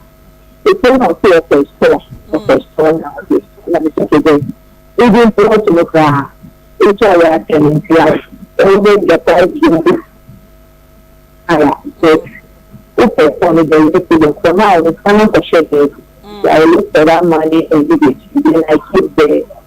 just look down on this now. I will to show. No complaint. Don't think of giving money to everyone like I know that I better to come I better the idiom book to account. Okay. The family regular. The minimum can scan and charge to account. You now the people can know this for me. A dear, little girl can release the year. Okay. Okay. That's it. All right. Auntie Adiza. So thank you so much for opening up to us. Ain't you know, say ni sika na aba o say ni de na oni access to nebusuafo. Ain't na more this kind of bro say fire bibi man no say be ya oba na chi ebe ye kakra. Enye say bia eye kuntuna sibi na waje ni sika efi ni nsem. No. I'm not telling you money I can't put on the thing. Yes, no sure for everything because you don't know how you travel. Okay. Ain't you know if say no ono eyi nebusuani ni nia be me ya oni ya betina ha ebo nkomo say ya kire me ni nia be me dia o se be factor na me if the money is ready I go and give it to you. Ain't you know oni we the sound okay. Yes, me ka nia be ma oni be happy but me nia be na me all right. And ye program here ye be fresh so that ye me nsane nyina ye be hu how ye be resolve issue but the main issue say ya ne say ni me ane say person sign embra Ghana but only access to the passport no. Is there a way ya obetimi abua amane sa ka the passport? Is that kind of thing I don't know because according to Akoma that when you say there no year or na o dey I don't know the story so I can say papa no carry you Rahina kasa no when bisa no dey see ye ntia odwane free baby a wo dey no kwa also bisa no also one cancer and I'm supposed to wanka the wanka oka to me madam you the wanka okay na papa ni si oria o mo den what oria but the girl I know oh yes we didn't do that now. We did the Khadija and Nadi. Another now. I don't know what. Unyani diyan kasa Khadija. Okay. Confirm you see a friend Khadija. No call her no call Sani diyan Rahina. Okay. So looking at the Khadija that you know no. Or you be a obetimi awia enkofo ade wo. No. Enti papa ne ka say Khadija awia ade no pa cho so den na wo ka kire wo. I was Abana block in the guy all the guy now maybe na or the man guy or no I want to only papa level ekasa ana office on na idea me come here okay enti obetimi aboa yen ama Khadija nsa ka ne passport because 6 years or so your person obafie then unti na ninu aba me ya besu a kire Akoma ne onu TV say yamboa na me guy no be kasa na only office don kasa na o ko he papa lo okay me guy no be kasa we are no one time to so okay me say that by this time an kawapa ye da sepa woni akasa yie papa won from mem ye wia ye be fro ye se nya osi ni yakasa de say na Aunty Adiza ma back door komo no so enye de sa why hello. Hello. Me say, oni akasa de won from memu papa obi a wotie obi abekasa maami we yi anu yie papa de amaye. Ye wie ni ye flow behind the scenes a. Mr. My assurance say behind the scenes nkomo no e be ye de te sese ne ama na ye de won from memu na ye be ka say fro. Omo na omo pekra na omo di call him because we need to be man between the akala. Okay. I don't have issue with. Yeah, that's the part. Oh, I yeah, I drink for passports. My woman to know what they until no what they pray, you know. And see, yeah, that's the part. You come on the best here. I want from him now. Yeah, 3 o'clock. Pepe. You best see a fro biom na. Ya to an come on so ni ahwe senia. Kadija. Ebetimi asanya baga na 6 years there. Ne papa wu ye se bio we hu ne papa. Ni nua so afiri mu we hu. Opese ombre fie. Na yemboa na ombre fie. Why? Any problem. Yo, yedasi. Yo, ntino. Mame nkomi nua be man why? Ai. Good morning. And good afternoon.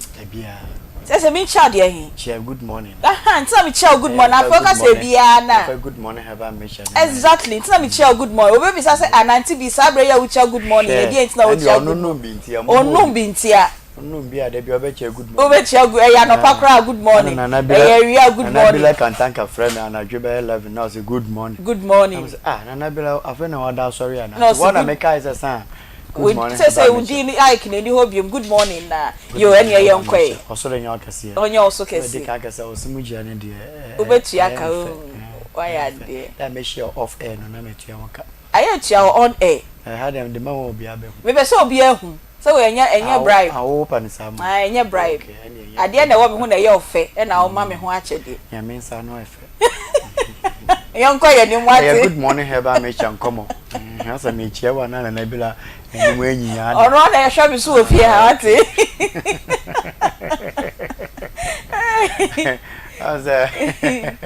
Good morning heba me chankomo dia sa amba so dia nka wen. De bia me ka wo ye ni pede se no so ra na pashe de mama dia sa na wansere a. O bada fo ho cha doctor sa me nsere me yare. Na oma we duro nti de atia ni se duro de TV so ba pa bi se obi se owo hwa o te se ni ntini mo twetwe no ni nemu twetwe no ni nsemu twetwe no ni pedua na ekura wo se ni pedua no bia nkasa ni nkasa ehia bia no se wote emu yaw bia wo hwa me pa cho we duro na de TV ni so no eye good morning heba mixture oba pa bia duro de good de TV so ye ne se eye general well-being e boost immune system no nti kobrane ana de se ni beka se me yare de bia me yare excuse me debia me yare me pacho obi a wota yare basa bia no we duro eye good morning heba mesha obapa de nti na meka ne sa ya ye eduro no in a way say e boost immune system no set ye be ya ebe pompe umoja ama duema na ewo ni pedua mu bi etuma ye nejuma set ye be ya yare bi ekowuo mu a entumi mba emakraw entiti eniye pa obi o ha na oyoba na asema okay na ne say eduro no pa mete se mintini ni mu twetweme obi so oya be ma o say eduro no pa mete se mintini mu twetweme afi ni pedua na ekura ne nankasa no bia nkasa ni nkasa ehye bia de bioti ye obo ni si pain mi pa cho se ekoba ni sa eduro sasa wo tackle first good morning heba me share na de TV ni so no oba pa obi tie mi na asema okay na ne say o ho a ne nsei otesa aye ni titiriti oho na ne nana ye titiriti ne nice fom pa so asa hyempaboom obi o tumi nante bra mpaboa hye no okwa koduru fie oboduru fie na mpaboa ne hye no oba pa bi onim kura sa mpaboa hye no ina nsa ne nana ye titiriti na meka se sanya adwuma we a ye ba ye ya nka na minim se sa nsam ni bi o ha ya na ye no kura sa enti se wutie mi na woda sori ana wo ho na wonsa no wote sa ye titiriti wona ye titiriti mpacho we dro eye good morning heba me sha na de TV ni so no oba pa doctor bi ba betena ha na ko TV bi so akoka wo yare abra yese ane nanso obi o ho a yare san bre no yin obekọ pawo ne sika ode ko no e wo take me there no wo take me go mpu ene so wo he enti akoya bibi ti se ya sheda abrande edroi ene ye di ndubra ni nkohini ni nuahini makoma akodu miensa ene ye ka bo ne ye di aye good morning heba me sha enti nka wo be ho a ye gi wato wo na awotwe no sa edro no fa kofie na wo de no na awotwe eno ano no enti ne ya ye edro no as low as sadia wo betumi atobi na wano no enti edro wo bitumi fra yen o se ne mechi nkasa ne tutumi eya me yanka said me two from papa bi also the form flat na chinka say no osoro ye na wa ye den akoye adwuma otumi kwa akoye adwuma insurance cancer fere so papa bi onya good morning heba so ma ne baby na kwotobere no ma akotre e wo south na odi eduro we bre na ono no oto ne bo ase no no ya no enne wotumi asori a obi anko ontumi ntenase na enna nkwa na oda no enne wotumi atenase kama da ne no ka kire say okoso ano na obo mpa so betumi asori na wakoto na adwuma so inshanka se wanhwe ento se next week me mrefia no na me di sa dance we ya kire say sisi wa sorry a okọ na adwuma obi o se ni kotodwe ontumi nante kotodwe ni tutu no kotodwe ni tutu nankasa na inshanka se fewade say onya good morning heba me chani bi num ya ne otumi di ni kotodwe no ekọ edeba ba pa kotodwe na ekuta yen no eno na ye nipa ho odin o ti nipa wa pa o me din no wa ho odin agina kotodwe so nti sanka me from aburo san ena me kotodwe nya me ntumi mforo na metumi kra akọ adwuma nti se wo tie mi ampa cho papa mama umi no motesem kotodwe tutu mo nan wusisi etwe eye wo ya me pa cho num good morning heba me sha we ya make a driver ni bi tie ma papa solid free empaso ahanamachi no nine obesi from free ne titi enimu akwotena akodifia jisa na 10 se yesa mbe drive ka minim se sound driving car driving kwa akodwere wo musa ya papa sa wote fa ko tineke mne wani ha wonsa wonnan ni bebi ye adwuma I'm say wow but in shanka se fere say nyemu ye hu aduro ni ntemu ni ntino de bi ebigu kem ye nom anapa wie na nyima anapa wie na nyimbre driver ni bi tie mi mpacho wa ye adwuma na masisie no atakra wo tena se cha moje se etumi sane wo usisimu kɔ wo nan ho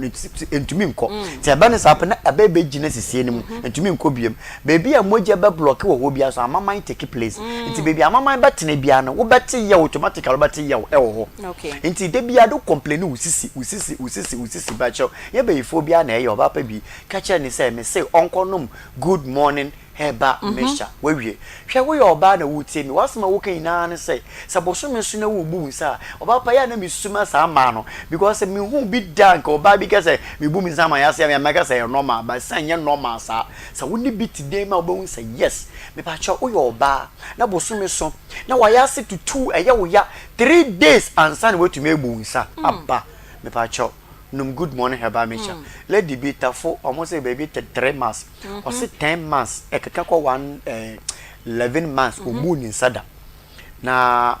downfall and introduce you dready man auto bottles miensa and de man oba pode bottles miensa man na wo no no de ombu ni nsa ninti no oni mi say normal but okotena adwuma say dia wotie adwuma mu ya oso wote wa na BBS asa Johnson no na o sorry akwa bia ya kwa Johnson do hu an say ne hu nyina say into was smile the colleagues e mom koto part any atade foforo e bre no many chance wotumi epie good morning heba mesha wo challenge e be you epie me na make cho into wa wumbu winsa da me pa cho pe good morning heba mesha won so winsa bu na seize bra wuntwa bra pa cho pe good morning heba mesha ni bi oba pa ade ba ko e ye ne se wo ba e wo school ss na bosumi bia je se de akola ne be fie ya mfa na me fie ne ye fro ya de akola na koto hospital ya akola no me pa cho afi we na bosumi ya bofra ne ko school to good morning heba mesha ni bi fama no wo de fa gu ni chop box fa kan ne provisions no fa nko kire ne se onom na anapa ewie ne nyimra anapa ewie ne nyimre na wo de hwade abofra ni mafie me complain bie ma na ya mfa ne mafie bie mu nta good morning heba mesha obi se me kono mu aduro no na me furu so ba me nom ya no me furu so tia na etie ene yese ande egbo enti sa won so yo obi na we furu so na opesa o challenge ya obi na akonom ene odi na dance yesa tie bia won so we furu kakra ba cho wo de konom bi na won so hwe se e be ye den oba po bi tumi frenye o se na me okoko ne ha me pa me num mu aduro no eto atwa enso mo be radio so amonka ene yese ande egbo aduro ne ya general well-being ye immune system booster na say immune booster enti no ukonom a yawie bia esie wo no eduro na be yaba oba pa obi o wa na to asenkasa no etwe no ede ni tu fo mankasa wo wankasa nkomo na ya mera ninti yawie bia ekwo mu na baba krawo me pa che sa wo to asenkasa na etwe na ede wo tu fo mu a eduro we me se ne nom ene ne pe ene ne bo na ayepe ne nom ne pe ene ne bo na ayepe me pa che ne bo ne nom enye din upe bia ton so ne pe so enye din san so ena ne bo so enye din enti num good morning heba mesha mam ye se baby a won fi hye na edu no wo mane onkoto aduro mu o se mam ye yenyini enye nyini o omodo ye yenyini sa na wo de akọ wo me yenyini ye yare enti se wo mane so o mo nkwa sumo obi ba no onkoto good morning herbal mixture emfa mbraw na no nom ne kakranka ne ntu yade na ase emfa mawo eduro no support immune system enti yentena se kura ntwen enyare ansa na yanom oba obi a nani so tabri ni pa onum good morning herbal mixture na wonim se yare a ya friend say immune system say eye weak a yare kasia ba ko de brewo eye numuto obroni say loss of appetite onumutume to na edidie kwa ho aye den dia ma me pa cho wo oba de bia woni wukunoko adan a obafia ondidi na wekodidi baby na akwati for oba bi abrante defend na wo still dia wo ka na wo ka wo de wo pese wo hu no kura na to good morning herbal mixture okay facing the table no ho so oba be didi aka jansa akwesi e bra kofi pa cho di kan no me duro we bi na onum bi wi a man be 10 minutes na fa na duane be sin ho na hwa ade obedidi am anhwa afi de firi wo de ko ba ka se mi wura wudi dodo to chop money mame sanity oba woni atenka eduro we ye general we bi nte bustu libido so oba woni atenka ende wudi agura ababa waketu ebaje wukuna efiri wunse cause edi enyan so obaje je won kakra ush kakra bi wusu wudi de ye da wo so a woda wo sabanchi aba na woda ho se etim onte de hian se be ma ne be wie ne wasoro ko ebere ni nti se wo ye oba na se woni atenka mpacho to eduro we bi na nom wusu wo ye be ma wo dwonso a wo ti pain obroni si pain wo ti yaw pa e wo be ma mu mpacho emwo wan hwe de wo be ko bebi ekodidiwa infection sekasia pa na infection kasia pa na wo benya afi wo be ma ne be hi afi na mba no wo ko mo nchen a na wakoya Mr. Otua na Mr. Odi nso hye baby me pa che wankasa na wato na ntwi na me yakuna ma wa we nti yoba no ho adwuma man bi ti wo fefefe na bibia anya kama emfa ma nti se wo tie mi a na woni oba hia na se wo hu nsuo ne ba wo nsuo ne ba na se wo nsuo ne ba na wote ya wo mu a na se wo ba wo sano na wote ya wo ba mani mu a ba che edure be boy ya best ana de TV no so good morning about Misha maybe obi bi say ende papa ehin ne menye bi ato ba che enya na kumase ha enya na but wo wankran ya wo be ko okenshi drug lane wo ye dru okenshi drug lane abisa na na boache wo benye bi wono ho anasa tinatet udu tinatet ho a e won so me se wo be ye den wo benye bi ato afi obi hwa me e wo ashaman me pa cho ashaman no ko main station ho ashaman main station Equity Pharmacy anasa Redeemer Pharmacy pacho obenye bi wo ato na bibia aya kama na afi kumase ha nso so ya to apeti bebia kumase de wonya duru kwalinak ho a ebi bo obenye bi ato sa nso na Fred Mens obenye bi ato Misty Heba obenye bi ato afi PFA e watafo kwantempon no do wonya duru New Road na wesi ukokejetia ukokejetia wese benkum ofrikejetia ene ekwatafo nso a wonsanifa obenye bi ho ato sanso na Promise Heba e wo kumase abro wayerepa fo abro semu ho wonya duru a ne bo fofofo obenye bi ato me pacho sa wo sunyane a Mose Pharmacy obenye bi ho ato sanso na all leading pharmaceutical shops ni na se no kwa the drugstore ni na eno ano moto enti sa wo ye drugstore operator ana pharmacy operator ana sa herbal shop operator na sa wonni good morning herbal mission bi e wo shop a man bie se no wan obi aba auto nti pebi na fa good shop obi pebi se na papa wakasa na number ben ya fancy mo so nyinkiremu e bro wodi so e ye 0246 59 41 17 0246 59 4117 ofra doctors no be din komo agboro medie so ana 0553 21 35 87 0553 21 35 87 Hello Heba ana Repash Heba ewo okenshi drug lane udru wa obebi ena miami krom Cape Coast boachi ansa ene pena Heba takra de AA mensa uko wa dodo opebi aba pabi Medas why nyami sha papa ai me pay off no yo na won se eja etai to marketer ema ena aya na omo ho ekire wo no mo enti ena Activa International Insurance e dia akwa insurance aba ebeboa ema 5 years nie na Active Lady program eye Activa Insurance no omoboa ema se yenwuma ebekoso na se akronfo fere ade ensura ade no bebu ye shop ani no mu hwia ye ne a wo Activa Insurance ni bia eboa ema omo san ehye o shop ni mu ma esan e de ma eja eto shop ni mu nso so a Activa Insurance enso esan ehye o shop ni mu ma esan edi ma obiem wokọ maternity leave a wo leave no oje adwuma mu de no na Activa Insurance enso esan ma okakra sa wo leave ni nti maternity leave no o ma okakra unya accident a Activa Insurance enso edi boaw omo san ye training edi ma emma senya omunwuma no ombe hihye ni ye senya be ya omedwuma ebe kosho enti eye Activa Insurance Activa International Insurance and Omakwa Active Lady Program by Activa Insurance edi aba ye boy yenuanom emma 5 years nie and omude sa dwumedie edi aba enti me kase ye wo ye oba na wo ye wa adwuma anasa wudi dwa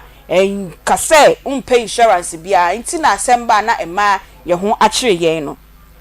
enti for number C say ya 0243 781 619 0243 781 619 or my WhatsApp number enso 0257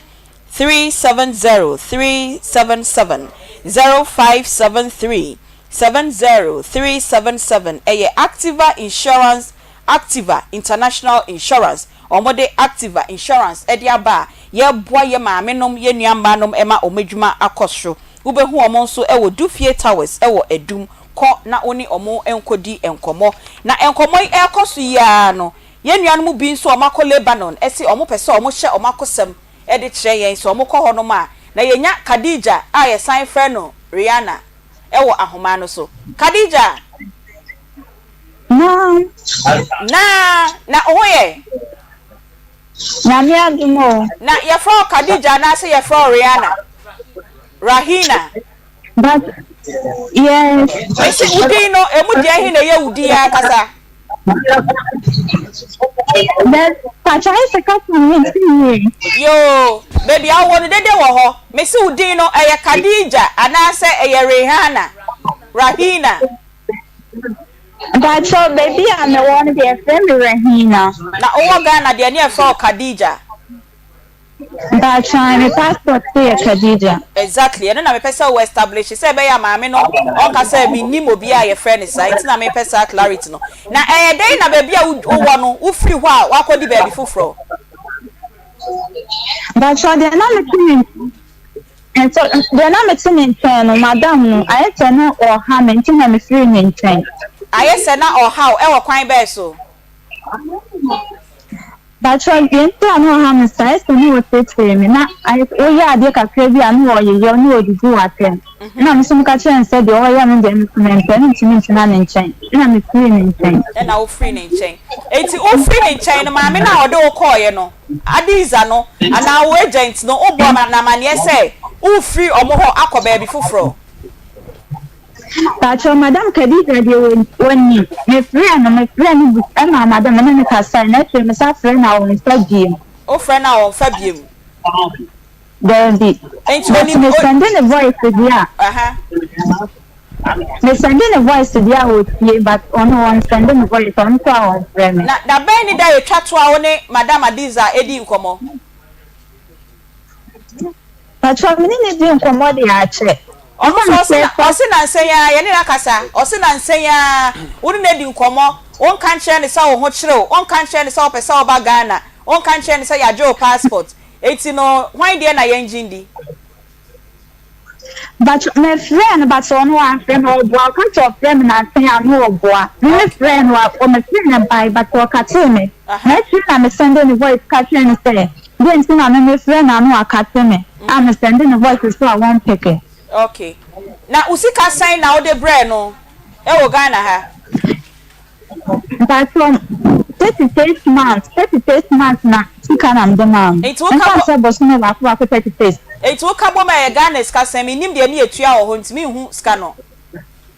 But you know much me $2 because I'm here my passport and no much my passport ticket no much me $2. $2 bosomi anasa dako. But you bosomi $2. But you bosomi dia much me $2. It is $2 no de ba Ghana sika mu ayese me dollar no kra me hu bi da ntimi nim de yeje. O de ba Ghana sika mu ayese.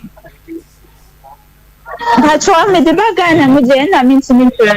because mommy be telling me on petrol beka na me to me friend me bra o mommy too kwaya $200 and I say $2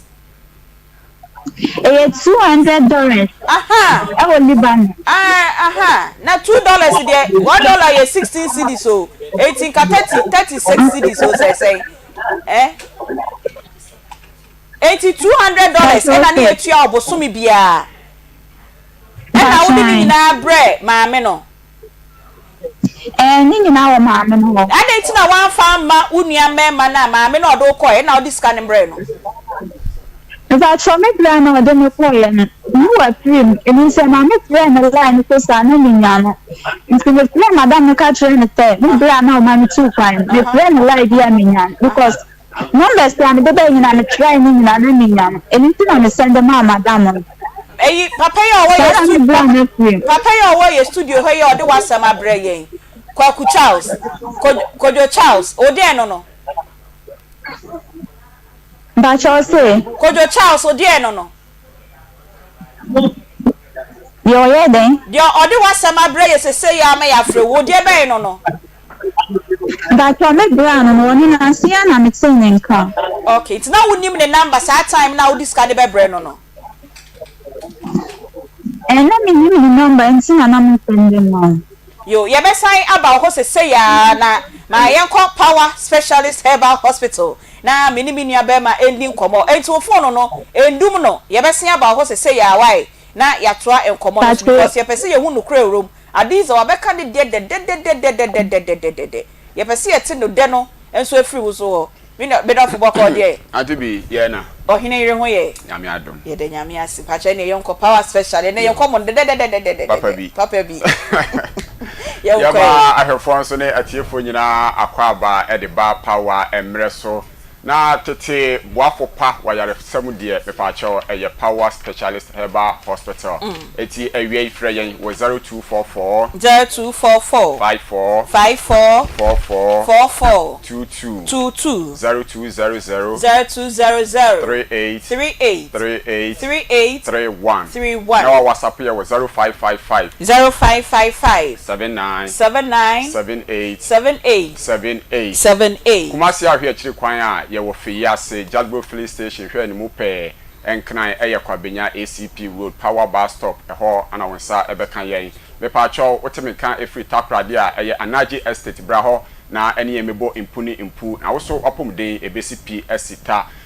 se na me hyase a na me kan no ene mu opomden ho nsam enhia na ebehia wo so de a na ne aye bida waje abasobɔ ewonim de efa yarewa ho ne efi otro su kosi form ne wabrɛ ho atu sika guo no eno ana ye hwe wanim se odba bedan power specialist herbal hospital na yadom aboaw ya ye hwehwemu afa yare no ho na oso yete bide ho aduro account ne basa me se ayaresa no obenya no bafu ama ho so atɔ kama eti awie oyawa onamu ne otie srade a abegina nipaduanum ne ka ne se fatty liver no odofo eno ana akofa emubuo wayaw kodanda ede abegya wosuwe eti waposo a eya woya omfene womfia eya woya wachiri bramu etutu enipa desani maame owonkwa enso oyare hwene yade ayawo mesrew eye power specialist herbal hospital eho ane yebeboaw ne nefu ahono aye kese bibini nam ne yem so ne mfene ne mfe mese edidimu a etoda kwa aduane enye wakono fise oyawa wonamu ebeden na aduane atima aye wakono ne ye ojebidi dikakra nso a na ne nyina nso apia mepa cha ohwe fon a wo fon eye power specialist herbal hospital eho ana obeba se na meka no brebo no tani paduanum echesa no a eya na enyan sunsanso ewo brebo no ho asrade no enyan sunsanso brebo no ho na eno ana ebasa maame papa obon se brebo no ahonhon abra infections enso ede ne ho agim bacteria moa no omo mo abone pa yie no mo dom ho agimu sa afi na brebo no ahonhon tinsuo na esei eno ho hyaw na ya na abegya nipadua no so a obre no eti wani a yellow join deside ne ho agimu no nyina no esunsunsanso no ebi eno no be say obebre na kran ya de so betimi ada ahohene denden na abegya wo so a mepaachew eye power specialist herbal hospital entrance enhye honam dua no ene ya abra wudwie obi tibi de afen praye obrewe mesrew eye power specialist herbal hospital Fre 0244 0244 54 54 44 44 22 22 0200 0200 38 38 38 38 31 31 WhatsApp ne 0555 0555 79 79 78 78 78 78 me pa cho adidie ne onomu ye wo haw e wo krom ha ne wiase afana nyina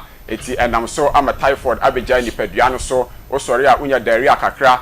fever na echechew wanum eto untimi ne di etimi didim ama ayamtuo etimi bamu a mesraw fa bedan power specialist about hospital fibroid etimi edi saa adwuma no ya hwehwemu a obeto enro anomo anya de se ebetimi aboaw eni doctor sagisi yakoyo surgery ekotwa wonsono no so ehun nsem pia mesraw ne ahotosuo wo mu ne ebeboaw ne obede wo ho asunsuan so boni bia eni a kire no eye power specialist about hospital ehon ne ebeboaw na ye hwe amo aho ato no na afi ye kire okwan abefa so adidie ahonidie beboaw na afi typhoid no etimi afri so maame papa yese awo ene wo yem ye kan de bia eti ene da metrasam ka kire se oboni eni wiase nyame asem na nkasem no waka kire yen se yenwo enhye asase so ma na eye den na ado ofro ho boni mesraw boni eni ewiase ni nyina ne se obeba ne hwehwemu ede amaw ebia na ohaw bi infections bi ana ekoba aye ama nkosuato no enkoyie ohaw bi aba wawodie num nipa desane yesi nsuohie gina wawodie mu oso wo hwehweba ebeda yi ensuohie gina wawodie na ensuohie kwahwe gu ho etesen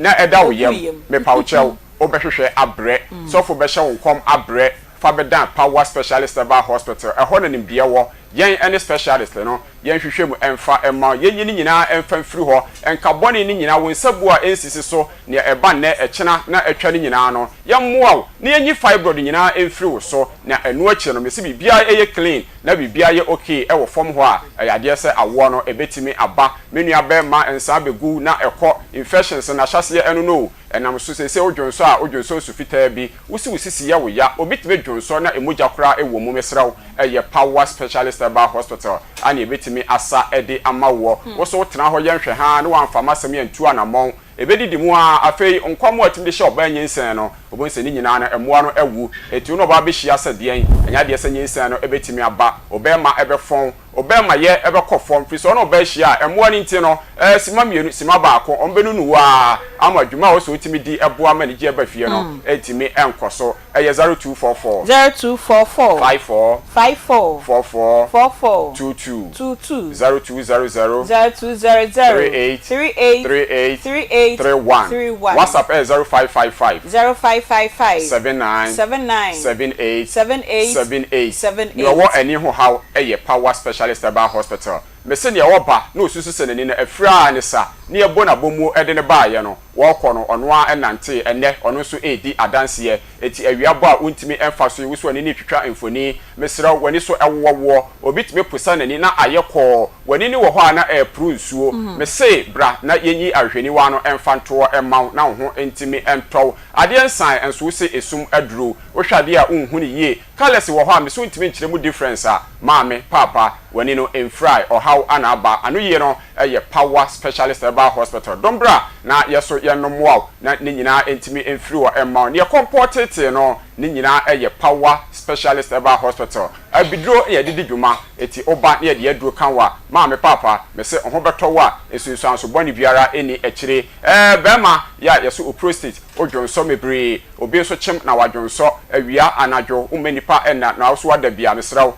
power specialist about hospital eho ana oba ye behwe aboaw ni akoduru cancer kra no yesa power specialist about hospital mesi yare biara including cancer bia etete wo no fabra power specialist about hospital na ho ana oba mesi aye bi pen na adanse enso ewo ho a obenya bi adi sciatica etete wo ama woto ase untimi sori enante wo so waka akonyamu nyina no ana waka ententen no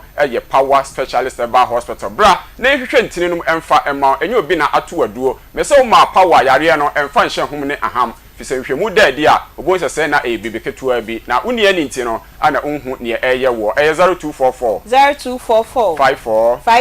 44 22 0200 38 31 WhatsApp 0555 79 78 power specialist about hospital ya sabia ya we bie fruit tiri so kwesi wo na ase no wo de ba ye behwew ama ho atɔw ne empo ya se eye hunhum mu ana se eye ehum ne ahamsa ne awugidie tie no mesra obrane ahwehwɛ mu emfama fisa wo de ifidie ewo ho na ye diagnose wa ye behu oyare na ya dom aboa ene yare tenkete a ebobo obo nyina kyerɛ sɛ nkwamwa no ekɔ efom eye immune system no brana yenhwɛ emfa emma ne ntimi nyina biem ne ni yare waso enkunim ohonye den na etimi eye adwuma eye herbal mixture eno so obenya bi atɔ ewo edwaso na wanonom na timi eye umre ye nyina no de afiri ho ama ne wabɔ ewa akyɛ no eye aduaya cough care herbal mixture no bi na onfe ne wonfe wo mu na wabɔ wa ama ontimi nye ho hwee no ne atan so akyɛ ne nyina no ebekɔ ama wo so ho atimi atɔ aduaya mala mese no eboa ne malaria agye no ato empam etutu asia ma mo atimi atibia di wasɔre brane agina kwaye wadwuma na eye aduaya malamis afi opemu ni nie jirikajiri herbal mixture jirikajiri herbal mixture and then the capsules bema we can see that to say utu abro so wani na awuo mesrew eye jirikajiri kotobi enonom na ubegina se bema ma be ma mo piafo na hwe ya akoma sem kra no ni nyina no ebetimi aba form ama so ho ahenha 0244 54 44 22 0200 38 31 WhatsApp is 0555 79 ene ye wo ho a ye adwuma eti frɛ numbers no na etu anamo na wo so bra na mpempem a edi adanse efa power dwumadi ho no wo so ebeka ho na sumdwe enkom wapomden ene wabusua yo ye das papa menua bema ye besan akwa ahoma no so biom na ye ne ye nua ba Khadija ehwie enkomo no nsa ne ye ka se ono ena ensem ni nyina oni ne kase pa ne din na ye mienu nti no de enim no e wo ne passport ni mu eye Khadija right nti o ye Khadija de wakwa wo Lebanon ho ne de en de ye mfa nya adwuma because enye no ne wo the passport mu yakọ Dank Herbal Complex Limited abra ye to ahoma no se ye benya ye nua ba Khadija esan ewo ahoma no so biem Dank ebetu enam yare wase nyina e de ama syphilis gonorrhea ene de keka ho no fakọ Dank na onto ase emfama Kumasi pechi number 2 omo ben City Life Hybrid School no eho e na obehu wonnom fre omo ewo 0266 593330 and 0244017556 Dank Herbal Complex obetu ohaw ase nyina ede ama Wembat tablet enso eye sunsunra yede abadwama so a 2 pin worm ase hook worm dwarf worm thread worm Wembat tablet ye ode ede ma empenyimfo e na suspension ensuo de no enso ede ma enkrakọ ne kope bi eto Khadija na ti na mi bisa o say da ben ni da etwa to okra wo ne Adiza de odu tu kwan no ni di edi nkomo ba cho mi ni di nkomo se sama na mo di sala Ramadan no mi di plan asan e wa afi we ye mu okay et uni ni di nkomo no ka che ne se baby awo no we free ho akoba bi foforo me question si baby am won ma fi wa ko baby for front me pese me ba Ghana ko won bo me me passport me send in the voice ya wan fi me na o say oni papa na ma me na okotena ne nchen na wo free ho no o mo se wo hwie a o mo ade e de be na wo hwie aye ba cho mo boa ma fo mo hwe eno mpo me sister bi frɛ me bisa me na me say o mo de sa na o mo tie e na me sister na ka che mpe ya ampa na rap for de sa na o mo tie o fi o mo chen a o mo twa ntwe to so se wa fo mo bibi okay sa na o mo tie me ka ma fo mo hwe o mo nyo ma o mo de ma me say ja na o mo nyo ma ja me cha o mo nyo ma ho na me feel na okọ ho na oni o mo ye adwuma no eye den na o passport ekodi o mo ho nkofo na okotena o mo nchen no But me feel more than my passport. No, me person me say. Okọ ofoforo no. Eye den na o passport no. Ekodi omo ho.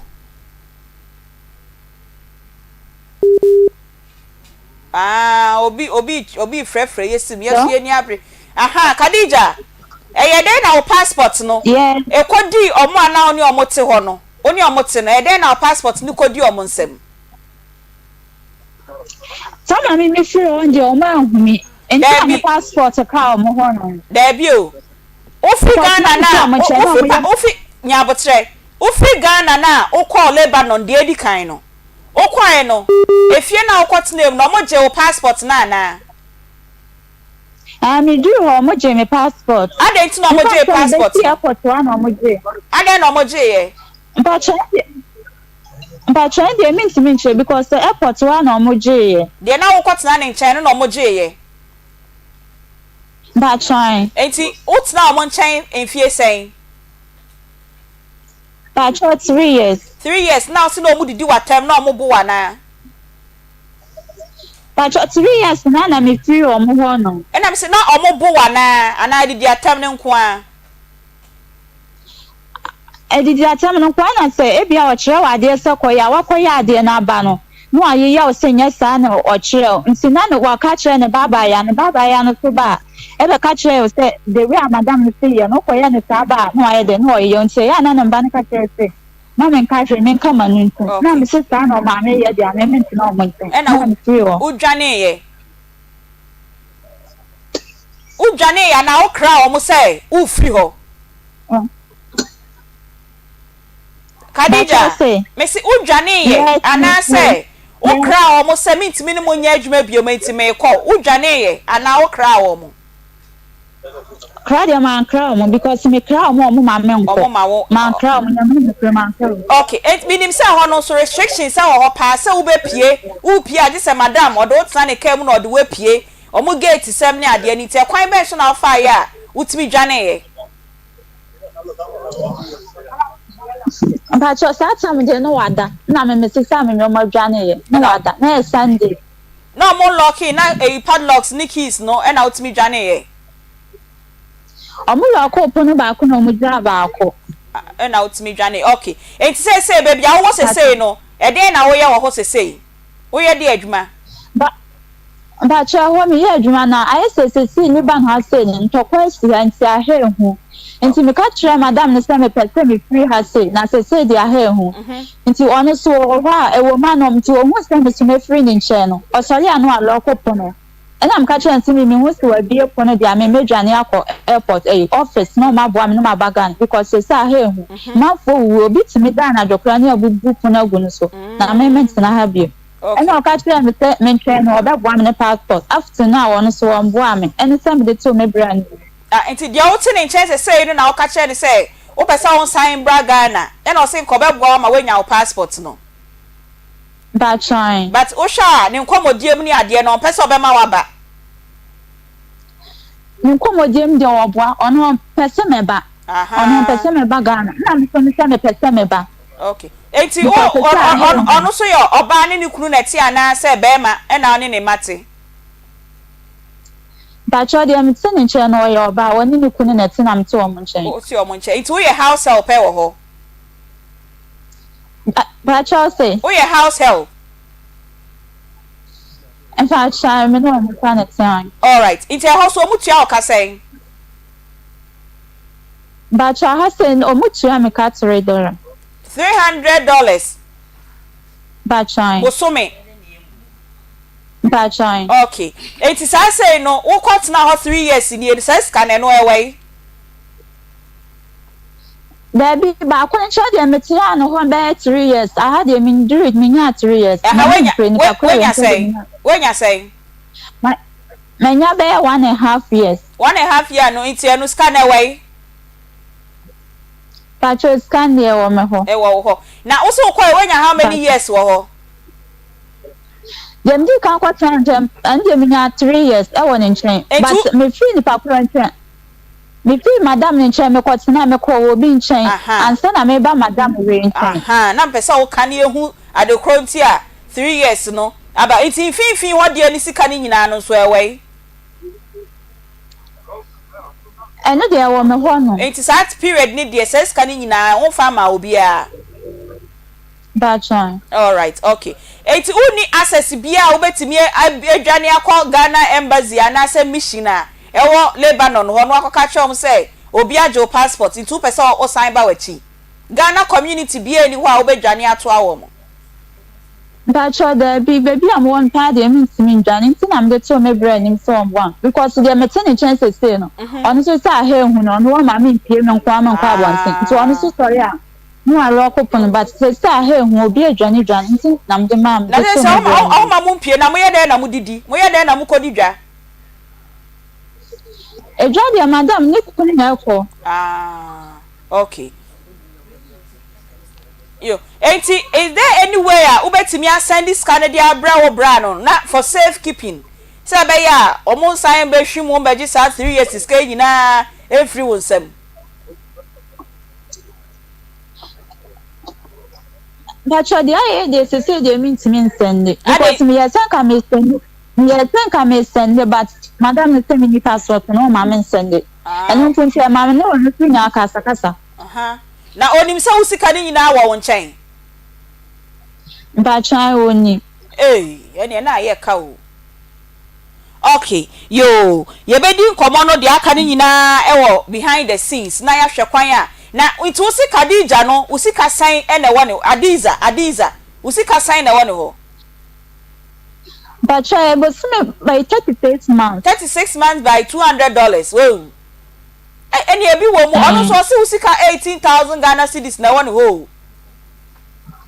wo bo no di kan send me voice so ka chere me say me ka chere say me nti me brown kan de me ya na o receipt e chere transactions awa send ya money nyina o receipt ne wo ho o dia bi shopping ama na me tan say nti ya ampa no say an ya ampa na me say dia me brown mu ni hu de me de makuma mu de me ndi say ya no kre na me ka me pese me brown hu okay and o ka chere me say onyam ni no kre na ya ampa na ono wanda da na me ka say okay mate nti mo ho na ni bre na fada na me tene ntwe no o ka chere me say wai picture we na madam ade asende na me say madam be no say me madam na o Ghana no say madam no say me show pictures we na me sika no obi e shopping e bi aka o say di tifie na me say di asem na madam yikan obi a to obi e shopping e we no place start to turn your mark man that say bi tifie no say enti na me je father no phone e friend no ka say ni nyina ye no kre na me say me ba na nya ampa so o say ya ampa na me say okay mate na me say me ba voice Oma receipt and o send this camera no receipt bi wo ho e be dia dance here say wa send this card do say e dia bre no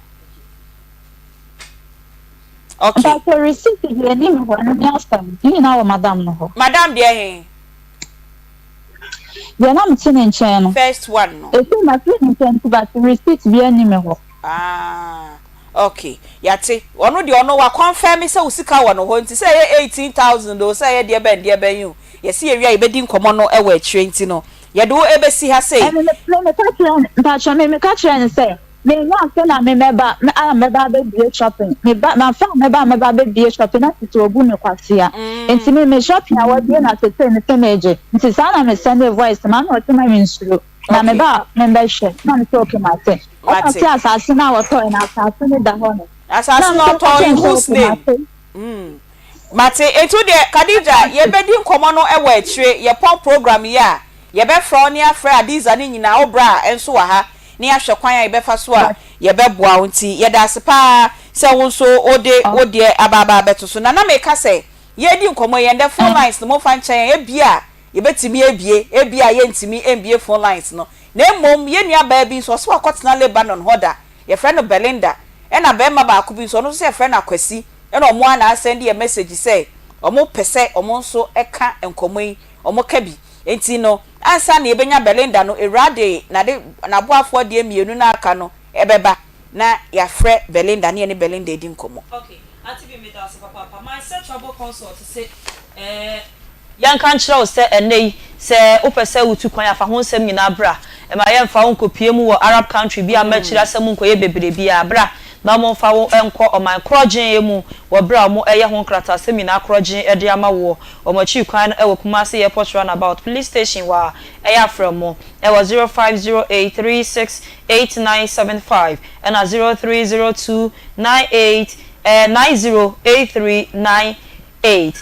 Charistic Ventures omo na akofa nu papa no aba eye Zahara Herbal Products e wa adwaman so ne senti e ya pebito na onoma ebetu nyare wanyina se e di amount enupei enya na e wo kanshi drug lane and afi other herbals ne chemical shops ahodo e wo Ghana ha nyina wo kwa wo se open hindi herbal mixture ni bi anase Zahara G anase Zahara man capsules anase Zahara herbal mixture no ankasa ebeboa wo enti ukona wo kan o yade a ebehwe ho no ayi aduro no ade ama wo ebi beboa na atu honam ya wase ade ama wo sexual weakness ma ne mema nyina munum bia ase ebetu na fe so nyale wa basa sabio ha ni pedua no munya du papa bia ni nyina ebe free ni pedua nim na opedodo atu dia na wafre eye Currentic Ventures empanyinfo e was 0246348334 na 0248569335 no mo aje so no mo no wadi nkomo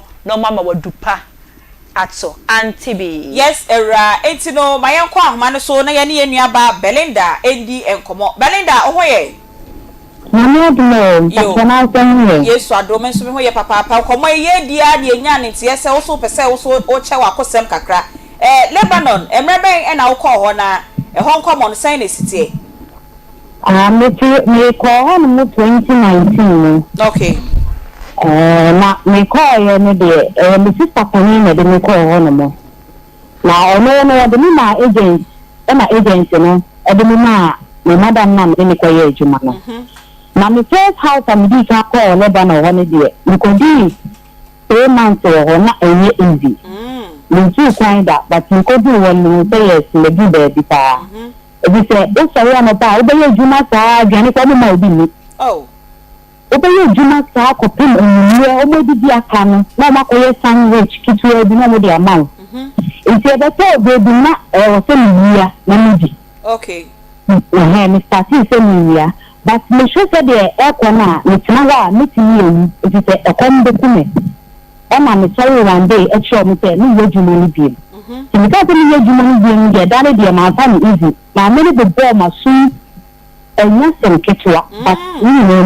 bi ma no anka bibia na omde me call office so omde me call office so a efie ni maame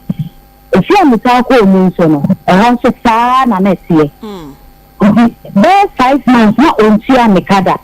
ena mche me say so ontia me kada ya enya mi mejuma ni bi ena so mi mejuma ni bi ya menko ti say me sister no ena obi number ma no wo Ghana Lebanon embassy ho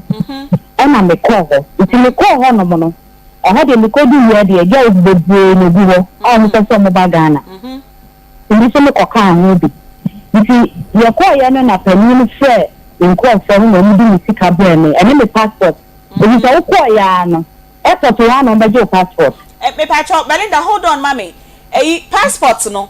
aya agent na edemo ekono ena mo gimo passport no ana before wo be free na obekọ na wonim say wo betena Aunty Bea nchen enti Aunty Bea na be hia wo airport wo na waje passport no ehon menti ase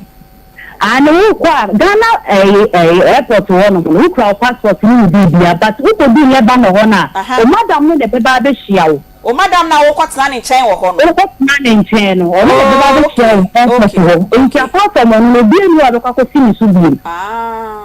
This one airport one no beje passport. Okay. Nti we passport ni bi ko pem say e bi obekwa akoye employment visa amount ena no do be ko na do say passport ni kra no but say be di nsem de enye adwuma. Aya no mo ni so mo de mamu a mo betimi adwane ana. Ai o ni so passport ni kra o be dwane pise situation na o mo do be famu no. Ni be dwane. Enti we no e chese obi okoho bia na fa sa yakayaka de we mu ana say e na some do na ti say me see me madam no call embassy ho no me egu ho no no ye be 200 Ghana man kwa Ghana man kwa na ya omo de mo kwa nkomo be no mo kaguma so ma mutimu ya mo da mo ko no me pense me ko ye ni na me sister ne so na me ko but wan chema me say na onipa no ko ne nche no baye wo na o konso o ma unim so phone adi se eche okay it is all person who flow this thing for this unim so madam ne phone ko 5 minutes pe na o betimi akata na nwa no nti sometimes no go on ma mitimi e ka chance me frame obusi afa na dia fast trade sister no wa chere me say na e ko dia enye ka chere me pe djuma no nye bi okay nti o ko na we ni nye dia eni obi su da ko pe na o be no we Because I want the house the way. Oh, kasa no bo office. Ena Khadija so kasa no so ka office. Office be ya. Lebanon office omu provide and for the omuma and for year juma. So be agents we hu. Omu ye agents wa omu ni Ghana for ebi kasa omu de man koma obo. It says ye nya be ya no ho akoka adwemu ewo Lebanon ho yi. Wo de watena ho da wetimi aba ne ye beba kwan kra fa so a wetimi bedui wo Ghana ha sese ya meboa. Never try no Ghana ha. It is ano ede akwanya na ewo ho ma ye nua ba because oni passport o pese o sign ba Ghana. Eden akwanya na ewo ho no ma ye betimi aboa na ma na ba Ghana.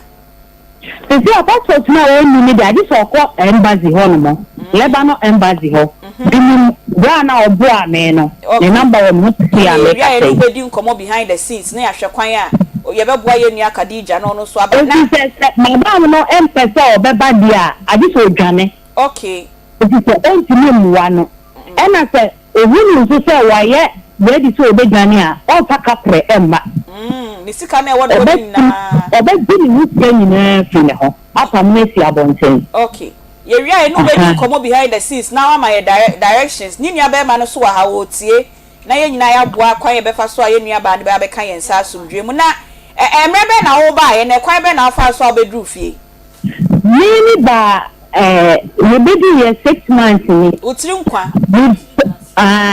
Me call Ghana Lebanon embassy ho no mo. Ho no na me call ya anta na o bua me. Ma me be do here. But me ana me try me plane ticket. Okay. Me ana me ta plane try plane ticket free hard me dey bua me ho no mo. Na say duma na kwa ya ho no nyina fa so amba so ama. That money me was call Ghana. Now we see na me papa nia ba ko na me friend no on the obua me ma me try. So we money dey na utimi di besi abusuafo wo nti omo de to ho ma ho. Me pa try. Na mutua o ka say. Me ko ya nde na mutua me ka $100 a month. And fitness no. But I call 200 ni mo na me di be ba Ghana no. Me be do ye na me skaka krawo na. Oh skaka krawo. Nti u ba say so ye di adwuma. But I told me I'm a tonton near Macacra, no, I crab barrier. A yama womb. Never I try. I assume you. I try. It's me, Dibble, couldn't cruma. Anna, man, oh, and one I can't. And yet, to man of way, Yakasa Mamma, come back, I say, and I'm with your Momo Comas and me uncle. Would you tune a fool? I may be so best any experience. Not trying to tell Mammy. Na yen frɛ uni abema na ono so pɛ oni edi nkomo no mi ba twa la ba no de mi nso obi afo so onko ho e fi se ni ko ni so ni 100 free wa ni pa 2 na ye papa wo eh e fi se free be ko bia sa na mbe yo okay sa na ni na test arab for na bi se ma ko bi no bia obe ye lucky a obi tin na ko ni ho a e fi se ho no o mo first can show nsem ni se se afo na mo discussion nsem bia baby one ma kwa on one be do chia ko send this kana ma so ni be o discussion on sama we be tie ni schedule gane we obe kwa ko send ni straight okay ama abagana we be the Lebanon de ni nti obi afo se on footprint ko Lebanon ko ye juma na ho na kwa from ye Ghana fo bibifo ye be kwa akodi pa mo ho no ho fo na nkasa no o mu ntimi nye house help ni bia na your country bia so Lebanon, your Ethiopia, your Philippines, your Uganda, Kenya, country bia so ni pa Lebanon. O my house help we. O my house help we bia. Erade nkoye mbwa. Ye das papa Belinda, nti ewia e be se afra why. Na ya hwepan a obema ye ni unua na oboa wo no. Ya hwekwan obetimi aboa Khadija na ono nso abeka yensa. Ye be kwa homa ne so biom na ye ni ye nua be ma bi nso kwabena ana akwasi enso edi enkomo no ekoso na ono so hweye ewo sunyane chira aha ono na ono so hweye bese mehwe ni din ni biom pa na yaw aha na ye ni na yaw enso endi enkomo na ono so emfa de ono so ko Lebanon ho no de ono so ko huye onfa ento yanim na yaw ahoma ne so onyamba ye ne yenko glam by Tina makeup koye wanim ye ko siesie ho enne Khadija nkomo no ebie nsam so papa utu kwan ukọ engagement o Oko birthday party. Oko to bedding and nem see a year no cry makeup no chain or banner yashan view no wegu gown no ko ware no. Makeup and one glam by Tina. Na on says you when you know when you kona simple but nice. Obeses you home am out your ko baby a woko bia. 0544 466280 0544 466280 Tina ebeses you home friend no baby awo bia no kumase ha de obeba no baba baby says you donkin enkomo yama ora ho kakra Debesiano no ampa chese ye wa hakra ne se ne yenye house of you cry beka se yenye nso ye betu kwan sika ya enema ye nuamba mu bebre etu kwan matibi ebi momma ye ne nkraman ne omoda omomma nkran ketwa ese fefe wo mu ni nyina obi krom asem enti na ye toto ahoma no se ye benya ye nuaba ma na yaw na ye ne no edi enkomo na yenya nana yawi de mame fa your phone lines no entudwa 0243114497 0243114497 and na 03224980335 Friday na yemo enkomo e wo Lebanon ene sa ada countries ya yenuamba no mu bi kɔ hɔ atete ene ehawa aya omunam 0243114497 0243114497 03224980335 na obetimi afra yen na oni yen edi enkomo na ansa na ye calls ne beba no Peggy Aunty Bea ensami wo kan sen Aunty Bea ya asemo mi so hia de nipa bedu akiri o aya na yo hia nko a na men kan sen nye sika ni bre nanka kwa 19 years die o diska ye den na eni bre ko ba mo ko pi obi ma so bet maka say sometimes na ya ho kire ohun ene ma omukoko wie honom Aunty Bea no disrespect to them ene nye men kan say racism nyame enem krofo no mutimu odem pa Gulf countries no omutimu ye dene ankasa ene ye mamu hasusu ya so ye dene ohun okay Peggy ye nya call Aunty Bea hello good afternoon. Good afternoon, Papa. Yo, Pacho Dini baby ao kasefi. Papa, me de ye nya be ma waleke bobo. Waleke bobo. Yo, Pacho yo koye ni mwen. O kasefi. Pacho me kasefi Kumasi magazine zo 18. Me Pacho yo. Garages. Yo, yeti yo garages. Magazine for ya boku wa ni yeti. Ya damase nyami nsha mo. Ene de mama ye ra ho. Na if you are for futu bebe. Okay. Na ene se je na mdi kwa mitimi kafra ene je se ni ya babu ko pie ko bi so ni wa ko bobla o no baba sa fan na ko pamba ngo de ya ababi e ko so ko motina na so etin se eduma pan ni o man ni minti etin se eduma bi asu ni o man ni minti no no mbeti ba no mbi ni chiko e je se aboa so so endi we ta ya fa akra abani se you no mobo no mejuma ma me kreti edumambra o mani okay se de be ye mama ko ba bi enko e sa di yo ko se ye rin to ba ko abontin a o abanwa ru vote se ye di mi sra wa wale ke sra pa to se aban you no mobo ye mu kreti edumama ye wale ke bobo ye da se pa piu na waye no hello good afternoon yo nana ya Pacho ho ye na me abin da je na so Yesu adome so ho ye papa na Lebanon wa ko hoda ana unua ba bi na aka na ko sema kire the Arab country country what now Arab countries yeah and the classmate ba ko so yo weka ho inti how say ya na ko mu madam sometimes just be to meet them wedding come about that country 2 minutes the obenya your time na ka 8 minutes into your mouth 2 minutes for Arab country be important na wo ko Neko kata all right you boy am come 2 minutes sa country no eni kwansen ka agent ji obi a person say o kwara country tin o charge for 200 million ansa na ko hono o de you employment doctor the internet let me Arab kasa the kind of personal translate here. Also, if you do the very easier. And then the like I say, all the fine employment letter, the 2 sign here. Could sign employment letter for 4. Madam, you think again, despite other sectors now, I don't consider me to man. Then I can say no now. It may say in the so committee for employer because of which I call it cleaner. $1,000 a month. Okay. So that's the time I said Ghana see the dollar depreciation see the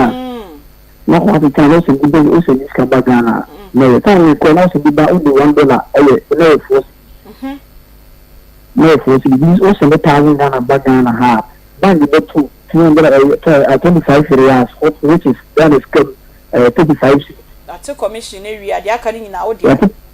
You see, company make a choice that we are poor. I've been only for 1 year, 6 months. Now it's 2 sorrow you need to change now going on a car. I can basically tell you, say, agents dealing with Arab countries, Ghana, agents will show them about or show them no. On from Coco, and I will come to Akoma friend. No, no, no, no, no, Arab country, since I'm young man, so long as they take a Libano. If you do cool, stand local tunnel. Because the captain is open and rough. If you say, you need the right side from Ghana to Libano. No, you know, Ghana to Dubai to Libano. Aye. You know, Emirates airline in Magana to Ghana to Qatar to Libano. No, you know, it's a Hamad International Airport. I'm not considering you create for 8 hours, you go for 16 hours. It will be the examiners 4 times 9 months. In January, Ghana. I just watch him come to Ghana. You know, they ended the Canadian here on Tampa where they ever die a topic, i.e., discussion on this. We don't have no more share more experience. It's when you talk about Ghana, Arab countries now. Madam, Obi is very wicked. They don't even think about you. They know so when they. Na mo pa mo kodam ho di kire wo. Some wa kwaya mo fa so ya de kono. Entia. Uti so obi for continue to kwanya. So you know na say you to kwanya obi mo ko kire mo obi Kenya for other kuku no. You say rescue teams from Kenya to Qatar rescue no for about to come to Libya. You pay over there 350 million. Or simply pay to use the prison wrong. I Ghana for the man and made the prison and say, I find the sales of your mobile carrying Ghana. And so I'm going to look at it and say, I think you are buying one for 1 city, but two was said another country of myself who get it to make Yamla Ghana. You know, that's from man, look at a biblical man, but man, oh, get a money the cousin of Lebanon. Aye. This and say, yes, Arab country, yes, from Kadama says, oh,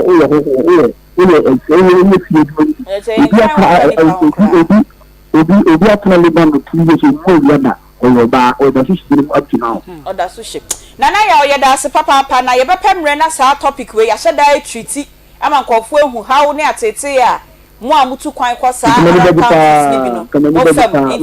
number dey ye no be din komo why ye da se papa ye twa ye ho ne enje ya boafo nkra to kakra bi ye fa dwedie no emre wie nana bila ye be ye sa adwuma no pa ehu hia Hey, don't we see? Let's say go find the Amawa papa. When is in his time? When is that time? Baby, sorry. When is that time? Time after 20 years, and time after 30 years, and this is 9 years. And then when you go back to Ifia, only you go to the film. Hey, I'm sure you're not you. Man, you be about a crowd. As a woman, as a media one couple. As soon as you do, Cassie. Yes. It's me. Now, I cry cramp the banner, company, banner, the banner, company, banner, you know, about it. And excuse me to say, you show me family, you know, you know, something, but I be compare. You can use our power in the name of the that alone, that thing alone. And now when you cry, and the social pressure. It's you about bontina, and you know the brain, the becoso, even your sorry, if you're not careful, for instance, me, you will be a band for their friend, me, a copy. Obi mama say, this I saw them prior quarter for my mesa. Obi say, I saw so for me, back and then you be wow. And this is what they will tell you, even in the house of God. Wow. Yes. And me one sorry them tell my sister back me bisa and say sorry them. I sorry them was awful. Who adwuma ya was sorry them or papa. I said you na sorry them ho no. Me don focus na me ntie wa. And I was going to say, when you so for society and it be a fruit of the womb be so that you so mama come akofem. That's a question I keep asking.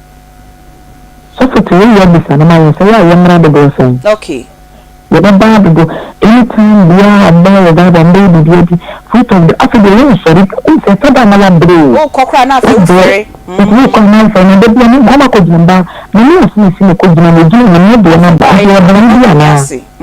Yes, bana bi nti wa bi nta bana ncha na. E will be no city the first area we know na baby after the year ko na lan so yan kwa we yan ko bi fit ncha we ni so we dey say we friend dem ko wan ko bi gaba. Oba ko na na na bi. Ah, baka so we serious kra. Yeah, we was still. It's not as I'm not kind of na dey. You have been showing you na so. Yo, me don for waka efie. Wa be wura sorry mu. Mami wura be ma na nkasa so ebusua mu so. Sign na ho no so reception no esitie se bibi aba. Na wo se odi na chi na ne ko efie na mkoye bibi e ho so sign na esitie. Enyemre. I want to be a crime and so don't say the way O say, you see, it will be ready. So the minimum be a could be. Na be na here. Na mo here only me, but we be some here. Nice, so they body can you be so. Sometimes they can just ignore you. I see saying come I see saying wow. If there are times, if you are mama, it is not done for this. I know if you can say, no, mother, you go see a bump paying another. Oh, and they will encourage you. Oh, but they don't could be a few like, I mean, they don't even recognize your presence. Because about Kwananabi and dear chin or by a grandpa. If you told the don't swear, Papa Baba, you need to be having Baba while you doing it together. My sister say, "You are sister say na man dey so dey abawai." Afisi na e dey grow. Oh, sorry ba. Oh. If the dia 2 minutes. Me channel some second. Bra, patrol the top of boom no. Enkomo nyina say na ofa no. Okay. What's the train na mo fe na mo say the city dia. Okay. Senior osubeya na ide afa. Okay. So what's the big ni mo fe na. Okay. Ya hwede yako yo Peggy Aunty Bea ye ka ni say ni password ya na ya ye nkofo mo Ghana hanum no obi abehye na experience no bra yi betime abie ne agent shop obeka say oh me de ne de ntisa obi de na ntisa me de ye genuine uba me de adwuma na ye ready ukodu ho no mu wi a Aunty Bea onya de nsa to abrewa aduane mu wi ya je wo passport na se nya boni na wo mutinum adentina ya moje wo passport misi mimi ndua bi ko bo no activity say de wa bodam entina de entampara no mo de ye de ede ne bae enso na asana no mo dam because wo se wa ma gate afa ne bansa nti odi menua no so nsa ekohye ho e de gate ne fa ni bi oh omo ya Ramadan so o matina so no aduane mo until so mo break Ramadan no wo made no so ndidi na ya o sheke che wona wo ye aduane na wa di bia da bi se aduane o mususu ye na homache mamudi enti enyenye wie ye mfa hwe ma wo Aunty Bea ye o kopim so mo ye be break fasting no ni asama wadwuma aduane foforo se ye de ye se de aduane de wo yanka benya bia de da bi omo ndidi ya wo so ndidi ye omutim ya de ne pa me se sa topic we de say ye shada pe one day bi na ye na no sa diza so Aunty Bea wonyina ye ya tena de ye fo ye ra ya calculate ntan ye hu no sa 18000 de onyai ka enti ye ka chen say oni akasa de wo from ye fair behind the scenes onyai ka e ma ne be ye frakadam nsem bia enuanom ne adofo no me ne de mo fa nche yenim se na nka mo course no bebre na so emre ni nti ye ntimi amfa mo course no ye adwuma no ho bi o ho atode bi asa na ya na e wo se ye no enti production team members no Nana Bila Kantanka Spartus Kojo Sako de Beluchi Nana Yao Imano Kwame Vadi Oti Iranka and Awate Miaminia Peggy Enso Enka how be any amania bia na what the numbers no after 0530 over your number way 0530 507 849 0530 507 849 me pa chow with the head of production almost birthday be and happy birthday ba for a wa crispin we adwuma e wo takrade oil refinery Tema oil refinery to enya takrade we wa mama egu manim asese Tema oil refinery to we if we yire ho ene wo ma any host the new Oxford International School 2000 year group no almost ba for a wa crispin we adwuma e wo to Tema oil refinery happy birthday to you